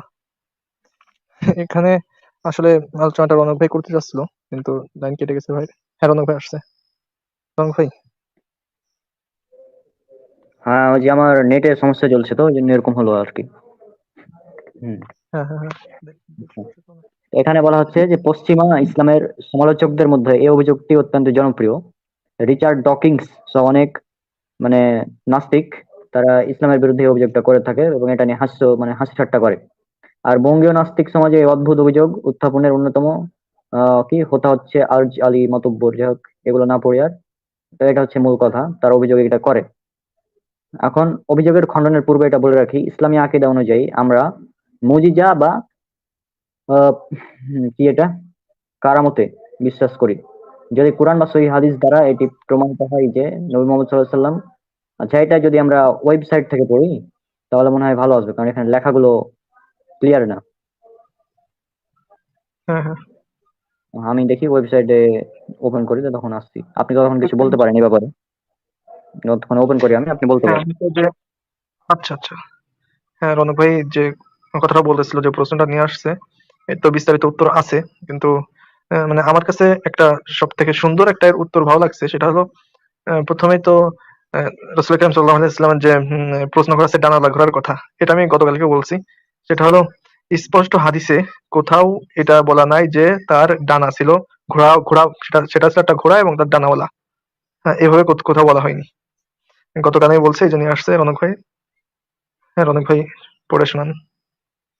আচ্ছা, রনক ভাই, হ্যাঁ বলেন, বলেন। হ্যাঁ বলতেছি, আগে আপনি মিরাজের যে হাদিসটা ছিল, সেই হাদিসটা একটু আগে ওপেন করেন তো, এই ওয়েবসাইটটাতে একটু যাওয়ার আগে। মিরাজের হাদিস, হ্যাঁ হ্যাঁ, মানে হাদিসটা। মেরাজ। আচ্ছা, ওটা তো প্রথমেই ছিল আর আমি দেখছি। হ্যাঁ, বুখারীর যে সহিহ হাদিসটা দ্বারা প্রমাণিত সেটাই নিয়ে আসেন একদম। হুম হুম। আচ্ছা, ওই হাদিসটা এখন সার্চ করতে হবে। তিন হাজার যদি তিনশো ঝামেলা হয় থাক, সাতাশি তবে আচ্ছা, তবে আমি হাদিসটা আপনি হলে একটু। হ্যাঁ, আমি বের করছি, তখন আপনি বলতে থাকেন, সমস্যা নেই, হাদিস তো মনে আছে, তাই না? আচ্ছা, তো যাই হোক, হ্যাঁ হ্যাঁ। তো হাদিস গুলো হলো মূল। আমরা মানে নাস্তিকরা যারা বিভিন্ন ধরনের সংশয় পোষণ করে এবং ইসলাম নিয়ে কটূক্তি করে, তারা অধিকাংশ যেরকম ধরেন আসাদ নূর, তারপর আপনার এই বড় বড় নাস্তিক যারা আছে, যারা বড় বলতে বড় কোনো নাস্তিক না, শিক্ষিত কোনো নাস্তিক না এরা। এর একটা বড় পেজ আছে, সেটা বলতেছি। যাদের এই পেজ আছে তারা এই পেজ থেকে বিভিন্ন আলোচনা শুনে, লাইভ দেখে আন্দাজেই ইসলাম সম্পর্কে অনেক মিথ্যা বানোয়াট, হ্যাঁ, উল্টাপাল্টা কথা বলে। তো এইগুলো থেকে তারা শুনে তারা মনে হয় আসলে ইসলাম, এটাই ইসলাম। স্বাভাবিক ধরেন মানে বিষয়টা কিরকম একটু সামারাইজ করি, সেটা হলো মানে পূর্বে একটা নিয়ম ছিল এলাকার মসজিদের, যে যদি কোনো ব্যক্তি মানে কোনো ইমাম সাহেব যদি গরু জবাই দেয়, তাহলে এটা সমাজের রুল ছিল যে গরুর মাথাটা ইমাম সাহেবকে দিয়ে দিবে। হ্যাঁ, তার গরুর ঠ্যাং গুলো ইমাম সাহেবকে দিয়ে দিবে। এটা একটা নিয়ম ছিল। এটা আপনাদের মুরব্বীদের কাছ থেকে শুনলে, মানে শুনলে জানতে পারবেন। তো এখানে মনে করেন নাস্তিকরা কি করতেছে, লাফায় লাফায় উঠতেছে যে হ্যাঁ, গরুর মাথা ইমাম সাহেবরে দিয়ে দেবে, দিতে হচ্ছে। এ কি ধর্ম? গরু সেটা একজন জবাই করতেছে নিজের টাকা দিয়ে, করে ইমাম সাহেবকে দিয়ে দিতে হবে। হ্যাঁ, অথচ মানে আমি এটা বুঝাতে চাচ্ছি যে এরকম অনেক তুচ্ছ ঘটনা আছে যেটা কোরআন হাদিস দ্বারা একটুও প্রমাণ নাই। কোরআন হাদিসের সেটা গ্রন্থও নাই। সমাজের কুসংস্কার, ইসলামিক কালচারের এই কুসংস্কার গুলোকে নিয়ে তারা বিভিন্ন লাফালাফি করে, ইসলাম এটা, এটা বর্বরতা, এটা সমস্যা, সেটা সমস্যা। এই নাদানগুলো কখনোই লেখাপড়া করে না।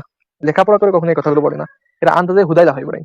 হ্যাঁ, তা এরকম ধরেন গরুর মাথা, এই গরুর মাথা সম্পর্কে কোনো ইসলামের কোনো রেফারেন্স কোনো জায়গায় নেই, সেটা কোথাও নেই যে ইমাম সাহেবের গরুর মাথা দিতে হবে। আর নাস্তিকরা এটা নিয়ে লাফাই বেড়ায়। তো অনেক মিরাজের ঘটনাটা অনেকটা এরকম। অনেক বিষয় হাদিসে কোথাও কিছু বলা হয়নি। যেরকম কালকে ওই যে উম্মে যে মানে ঘটনাটা আমরা স্পষ্ট আকারে তুলে ধরলাম, ওখানে এরকম বিষয়। এটা। ঠিক আছে? উম্মাহানির কোথাও বলা হয়নি এই ধরনের কোনো কিছু রাসূল সাল্লাল্লাহু আলাইহি ওয়াসাল্লাম সম্পর্কে, নাউযুবিল্লাহ। কিন্তু তারা এই সমস্ত জিনিস দাবি করে থাকে। তো এখানেও বিষয়টা এরকম, মিরাজের প্রত্যেকটা বিষয়। যাক, হাদিসটা থেকে আমরা ক্লিয়ার হতে পারবো আরো। রনক ভাই কি কেটে গেলেন নাকি? হাদিসটা, আচ্ছা, রনক ভাই শুনতে পারছেন আমাকে?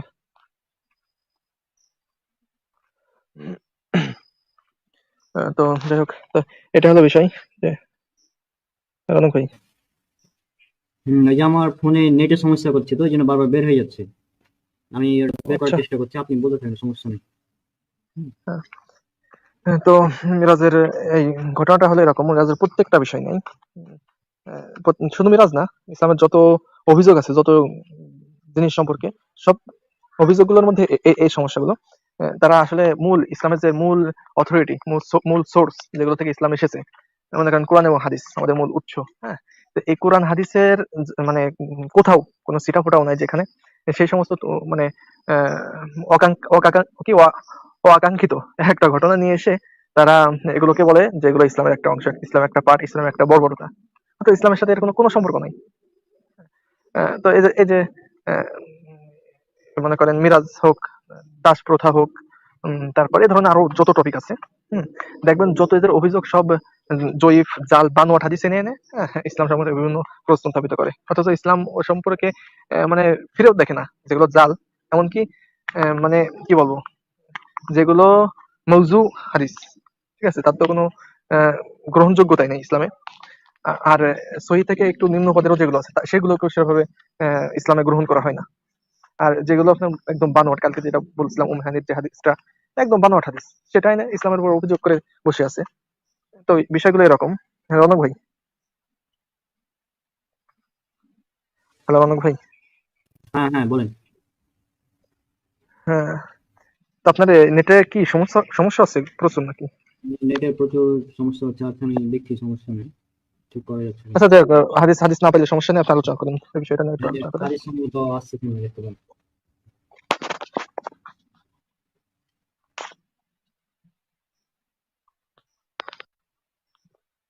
দাঁড়ান, আমি দেখতেছি।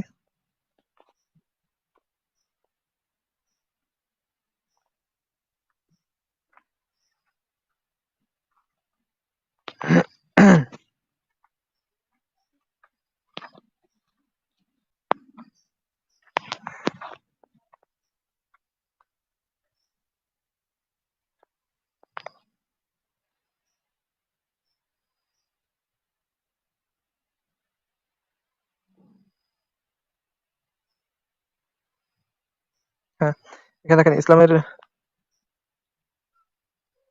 রনক ভাই হাদিস পেয়েছেন? হ্যাঁ হ্যাঁ, ওই যে দেখতে পাচ্ছেন তো স্ক্রিনে নাকি? হুম। মিসকাতের একটু একটু 5852। হ্যাঁ, একটু জুম করেন আমি তাহলে দেখতে একটু সুবিধা হবে বড় করলে। করা ঝামেলা, আচ্ছা দেখছি তো। যাই হোক, সমস্যা নেই, পড়তেছি শুনুন। হুম হুম। কাতাদা রাদিয়াল্লাহু তাআলা আনহু আনাস ইবনে মালিক রাদিয়াল্লাহু তাআলা হতে তিনি মালিক ইবনে কি মাসলামা রাদিয়াল্লাহু তাআলা হতে বর্ণনা করেন। এই এই করেন না ভাই, এমনি এমনি সাদা কালিতে কালো কালিতে পড়তে সুবিধা আছে, অনেক ছোট তো চোখে দেখা যাচ্ছে না। যাক, সনদ থাক। এবার কি বর্ণনাকারী বর্ণনা করেন এ সময় হঠাৎ একজন অনেক ছোট ভাই, আপনি পড়েন তো, আমি বুঝতেছি না, একদমই বোঝা যাচ্ছে না, ফোনের স্ক্রিনে তো বোঝা যাচ্ছে না। আচ্ছা আমি পড়ছি এখানে। বর্ণনাকারী, আচ্ছা। একদিন আমি কাবার হাতিম অংশে কাত হয়ে শুয়েছিলাম। তারপর বর্ণনাকারী কাতাদা কখনো কখনো হাতিমের স্থলে হিজর শব্দ বলেছেন। আচ্ছা, এমন সময় হঠাৎ একজন আগন্তুক আমার কাছে আসলেন এবং তিনি এই স্থান হতে ওই স্থান পর্যন্ত চিরে ফেলেন, অর্থাৎ কণ্ঠনালীর নিম্নভাগ হতে নাভির উপরিভাগ পর্যন্ত বিদীর্ণ করলেন। তারপর ইমানে পরিপূর্ণ একটি স্বর্ণের থালা আমার কাছে আনা হলো। এরপর আমার অন্তরকে ধৌত করা হলো। তারপর তাকে ইমানে পরিপূর্ণ করে আবার পূর্বের জায়গায় রাখা হলো। অপর এক বর্ণনা আছে, অতঃপর জমজমের পানি দ্বারা পেট ধৌত করা হয়। পরে ঈমান ও হিকমতে তাকে পরিপূর্ণ করা হয়। তারপর আকারে খচ্চরের চেয়ে ছোট এবং গাধা অপেক্ষা বড় এক সাদা বর্ণের বাহন আমার সম্মুখে উপস্থিত করা হয়। তাকে বলা হয় বুরাক। তার দৃষ্টি যতদূর যেত সেখানে তার পা এবার রাখতো। নবী একটু পিছন সাল্লাল্লাহু থেকে আরেকবার পড়েন ভাই, আমার সামনে কি উপস্থিত করা হলো? আমার সামনে একটি বাহন উপস্থিত করা হলো। হ্যাঁ হুম। হ্যাঁ, এই যে তারপর আমার বলেন। সামনে সাদা বর্ণের একটি বাহন উপস্থিত করা হলো, মানে সম্মুখে উপস্থিত করা হলো, তাকে বলা হয় বুরাক। তার হ্যাঁ দৃষ্টি যতদূর যেত তার পা সেখানে রাখতো। নবী সাল্লাল্লাহু আলাইহি ওয়াসাল্লাম বলেন, অতঃপর আমাকে তার উপর আরোহণ করানো হলো। হুম এখানে কোথাও বুরাকের ডানা ছিল ইত্যাদি হ্যাঁ বর্ণনা নাই। হ্যাঁ, এখানে এখানে হ্যাঁ এটা আমি বলতে চাচ্ছি যে অভিযোগগুলো তারা করে করে মূলত ইসলামিক সোর্স এই হাদিসটার উপর থেকে তারা যত অভিযোগ করে। হাদিসটা তো বুখারী থেকে বের করেছেন নাকি? হ্যাঁ, হাদিস এটা বুখারী মিসকাত থেকে বের করেছি। এটা বুখারী মুসলিম আছে, বুখারী হ্যাঁ হ্যাঁ, 3207। বুখারী মুসলিম, হ্যাঁ হ্যাঁ সহিহাইনে রয়েছে এটা।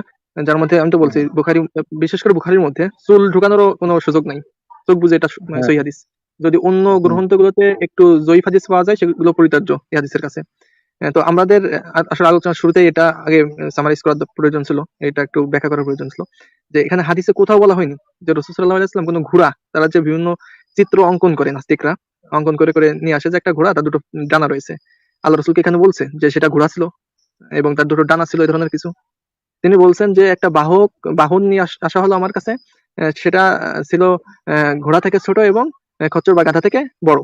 হ্যাঁ, একটা মনে করেন স্বাভাবিক আমি বলি, এটা যদি ছোট জেট বিমান, হ্যাঁ, যদি নিয়ে আসা হয় আমার সামনে, আমি বলবো কি এটা হাতি থেকে বড়, ঘোড়া থেকে ছোট, এরকমটা কিছু বলবো আমি। তো এটা হলো বিষয়। তো এখানে কোথাও বলা হয়নি যে এটা ঘোড়া ছিল এবং তার দুটো ডানা ছিল।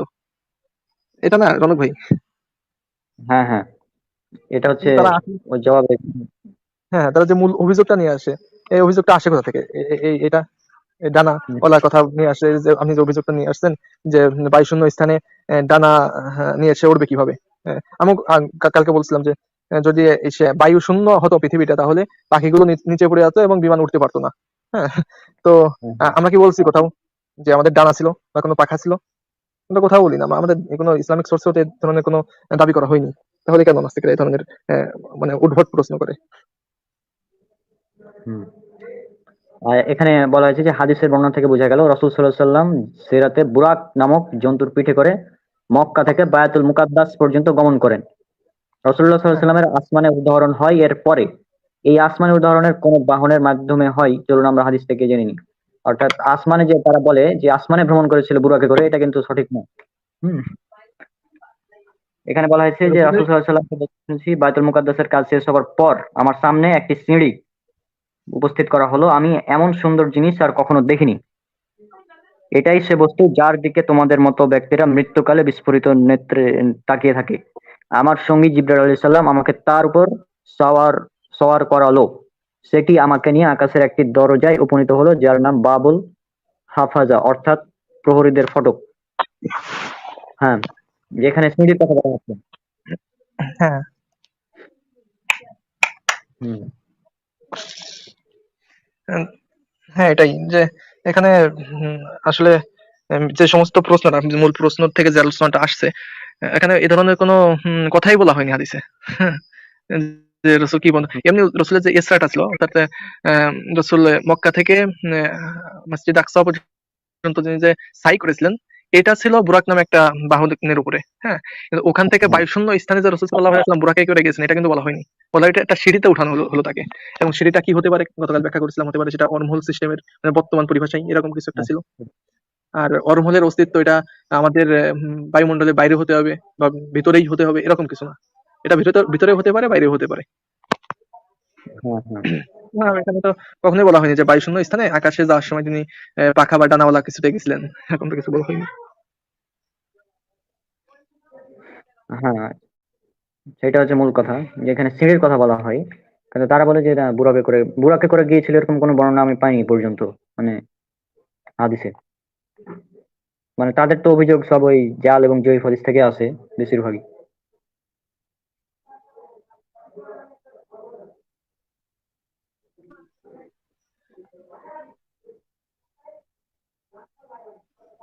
সেটাই বলতেছিলেন ভাই, কোনো মনে করেন জাল হোক বা জয়ীফ হোক, কোনো ধরনের হাদিসে নাই। একদম বানোয়াট হাদিসেও বলা হয়নি যে বুরাকে করে তিনি মহাশূন্যে বা প্রথম আসমান পাড়ি দিয়েছেন, কোথাও বলা হয়নি।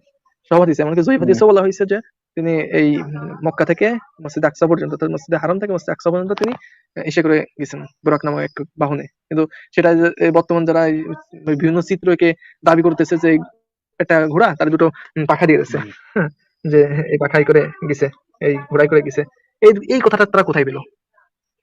কোন স্কলার সেটাই তো। ইসলামিক হাদিস, হাদিস তো দূরের কথা, হাদিস বা অন্যান্যদের বিভিন্ন উক্তি বা এমনকি ইসলামিক কোন স্কলারদের এরকম দাবি নাই। এমনকি এখন শিয়া, মুরতাদ, তারপর আপনার আহলে কোরআন, এরা কেউ এই ধরনের কথা বলে না। এরা পালো কোথায়? মানে ইসলাম থেকে, ইসলামের সাথে সংশ্লিষ্ট বাতিল ফেরকাও হোক, তারাও এই ধরনের কোনো দাবি করেনি কোনো কালে। এরা কোথায় পেলো বুঝতে পারি না। আচ্ছা, সেটাই। এখন আমি এই যে এখান থেকে পড়তে সমস্যা হচ্ছে, তো এই জন্য আমি, যদি কেউ বিস্তারিত ভাবে পড়তে চান তাহলে আমি কমেন্টে লিংক দিয়ে দিলাম, সেখান থেকে পড়তে পারেন। হুম, হ্যাঁ হ্যাঁ সেটাই। আচ্ছা, যাক, নেক্সট হ্যাঁ অভিযোগটা কি ছিল?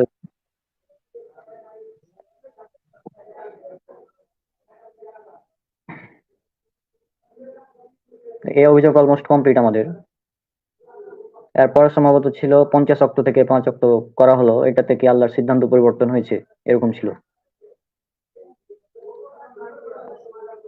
হ্যাঁ হ্যাঁ, এই অভিযোগটা, হ্যাঁ এটা নিয়ে আপনি বলেন। এটা তো তেমন কিছু না, এটা আসলে আল্লাহ সুবহানাহু ওয়া তাআলা ওখানে উল্লেখ করা আছে। এখানে একটি বিশেষ মানে ব্যাপার আছে, সেটা হচ্ছে যে আল্লাহ যে 50 ওয়াক্ত নামাজ প্রথমে ফরজ করলেন, হ্যাঁ, মানে আল্লাহর নামাজটা যে কত গুরুত্বপূর্ণ, এই গুরুত্ব বোঝানোর জন্য এটা বলা হয়েছে সেখানে। আল্লাহ তো আগে থেকে জানতেন যে মোহাম্মদ সাল্লাহ সাল্লাম এভাবে আসবেন, মুসা আলাহিসাল্লাম সাল্লাম বলবেন, এগুলো আল্লাহ আগে থেকে জানতেন। কিন্তু তারপর কেন তিনি এভাবে করলেন, এটা হচ্ছে গুরুত্ব বোঝানোর জন্য। আমি যেটা মনে করি, যেটা হচ্ছে গুরুত্ব বোঝানো হয়েছে এখানে। হ্যাঁ, তাছাড়া একটা বিষয় হলো সিদ্ধান্ত চেঞ্জ করার করা না করার মধ্যে তো প্রভুত্বর কোনো মানে গুণ এতে কমতি হয় না। হ্যাঁ, একটা লোক, একটা মানে আপনার স্যার, তার কাছে একটা জিনিস, স্যার একটা জিনিস নির্ধারণ করে দিল যে তুমি প্রত্যেকদিন 18 ঘন্টা পড়ালেখা করবা। এখন আমি বললাম হ্যাঁ স্যার আমার একটু কষ্ট হয়ে যাবে, একটু কমাই দেবেন। হ্যাঁ, স্যার বললো আচ্ছা ঠিক হ্যাঁ আছে যাও তাহলে তুমি 15 ঘন্টা পড়ো। আমি বললাম স্যার আর একটু কষ্ট হবে, একটু কমাই দেন, আচ্ছা 10 ঘন্টা পড়ো। তো এখানে তো স্যারের যে একটা স্থান বা মর্যাদা, এটা তো এর থেকে হ্রাস পাচ্ছে না বা কমতেছে না। তো এখানে এখানে সিদ্ধান্ত চেঞ্জ হলে সমস্যা কোথায়? আর তাছাড়া স্রষ্টা তো মানে আলিমুন, ঠিক আছে, সবকিছু সম্পর্কে তিনি জ্ঞান রাখেন, তিনি বাসির, সবকিছু তিনি দেখেন, তিনি সব জানেন, মানে পূর্বের এবং আগের সবকিছু জানেন যে কি হবে না হবে। তো এই ধরনের তো কোনো প্রশ্ন আসে না, এটা একটা খগেন মার্কা প্রশ্ন এটা। তারপরে যেটা প্রশ্ন, যে আমি জানতে চাচ্ছি, ইসরা মিরাজে নবী সাল্লাল্লাহু আলাইহি ওয়াসাল্লাম একটি ঘরে ঘুমিয়েছিলেন, মানে উম্মে হানির ঘরে, যেটা বলা হচ্ছে। হ্যাঁ, হ্যাঁ হ্যাঁ তারপর তিনি নাকি তার হিজরে ছিলেন। এখন কোনটা সঠিক, কোনটা সহিহ এবং কোনটা জয়ীফ, এটা বলতে চাচ্ছি। এটা তো আমাদের মানে গতকালই হয়ে গেছে যে উম্মে হানির যে বর্ণনা, সেটা মূলত বানোয়াট। হুম, হ্যাঁ হ্যাঁ বুখারী মুসলিমের যে হাদিস, সেখানে স্পষ্ট যে তিনি কাবার হাতিমে বা হিজরে ঘুমিয়েছিলেন, সেখানে জিবরাইল আলাইহিস সালাম হ্যাঁ এসেছিলেন। হ্যাঁ, এটা একদম ক্লিয়ার অভিযোগের মানে জবাব এখানে। হ্যাঁ হ্যাঁ হ্যাঁ, তারপর এখানে আরো একটি পয়েন্ট, এটা কোনো- যে সাল্লাল্লাহু সাল্লামের ইসরা আর ঘটনা এবং মিরাজের ঘটনার সত্যতা কতটুকু, এটা একটি গুরুত্বপূর্ণ প্রশ্ন। মানে এটা যে আসলে হয়েছিল, এরকম কোনো প্রমাণ আছে কিনা। হুম। একটি গুরুত্বপূর্ণ ক্ষেত্র। তো এ ব্যাপারে আপনি বলতে পারেন। আমি হ্যাঁ মিরাজ আচ্ছা জুম হ্যাঁ হ্যাঁ ভাই বলেন। আচ্ছা আমি দেখি ওয়েবসাইটে ঢুকে যদি জুম করতে পারি তাহলে জুম করে তখন দেখাচ্ছি, আপনি তখন বলতে পারেন এই বিষয়ে। আপনার যে কথা বেঁধে মিরাজের বেঁধে ঘটনা, আসতেছে বুঝছেন। ওই যে নেটওয়ার্কের সমস্যা, নেটওয়ার্কের প্রচুর সমস্যা, তো হ্যাঁ এই জন্য হ্যাঁ এরকম করছে। আচ্ছা। হ্যাঁ এটা গতকাল গতকাল এই সম্পর্কে বলছিলাম। প্রথমত যারা এই প্রশ্নটা স্বাভাবিক আসবে অবশ্যই মুসলিমদের পক্ষ থেকেই, যে মিরাজের ঘটনাটা সত্য কি সত্য না। আর নাস্তিকদের পক্ষ থেকে যদি আসে তাহলে এই বিষয়ে তো আমরা বিস্তারিত আলোচনা করছি যে সাইন্টিফিক এটা পসিবল কিনা। আহ, গতকাল আলোচনা করছিলাম রনক ভাই, ঠিক আছে, যে এটা সম্ভব কিনা, বিজ্ঞানের বিভিন্ন টাইম টেবিল সম্পর্কে বিভিন্ন ভাবে সেটা বুঝিয়ে ছাড়ছে। আর বাকি যে প্রশ্নটা, যে এই মিরাজের ঘটনাটা সত্য কিনা, এটা যদি প্রশ্ন হয়ে থাকে সেটা যার পক্ষ থেকে হয়ে থাকুক, এটা অবশ্যই সত্য আমাদের কাছে। কারণ আমাদের মানে অসংখ্য দলিল রয়েছে এ সম্পর্কে। যদি কোনো আহলে কোরআন এটার দাবি করে তাহলে সূরা বনী ইসরাঈলের প্রথম নম্বর আয়াতে আল্লাহ সুবহানাহু ওয়া তাআলা বলতেছেন, সুবহানাল্লাযী আসরা বিআবদিহি লাইলাম মিনাল মাসজিদিল হারাম ইলাল মাসজিদিল আকসা। ওই পবিত্র সত্তা সুবহানাল্লাযী আসরা বিআবদিহি, যিনি রাত্রি বেলা আসরা মানে তাকে ইসরা করিয়েছেন, নিয়ে গেছেন। এখানে আসরা বলতে হলো মসজিদে আকসা থেকে, এই মসজিদে নববী, কি বলে, কাবা থেকে আর কি, মসজিদে হারাম থেকে মসজিদে আল আকসা পর্যন্ত। এই এই যে সাইটা, এই যে গমন করানোটা, এটাকে বলা হয় ইসরা। এখান থেকে শব্দ ব্যবহার করে আসরা বি আবদিহি, রাত্রিবেলা সাই করানো, রাত্রিবেলা ভ্রমণ করানো।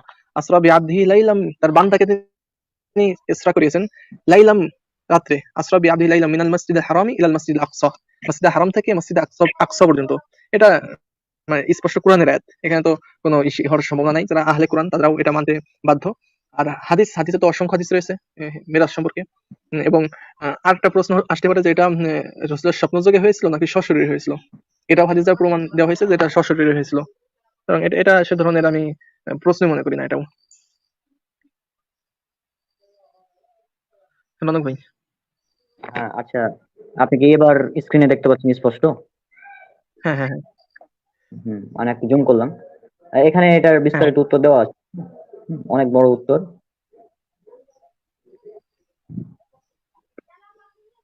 মানে এখানে বিস্তারিত ভাবে উত্তর দেওয়া আছে, আমরা এগুলো এখন যদি পড়ি অনেক টাইম লাগবে। তো সেটা হচ্ছে হ্যাঁ কথা যে এখানে এ বিষয়ে বলার তেমন কিছু নেই, আমরা বৈজ্ঞানিক প্রমাণ দিয়েছি। হ্যাঁ, প্লাস যদি হ্যাঁ আপনারা এখান থেকে বিস্তারিত করে নেবেন।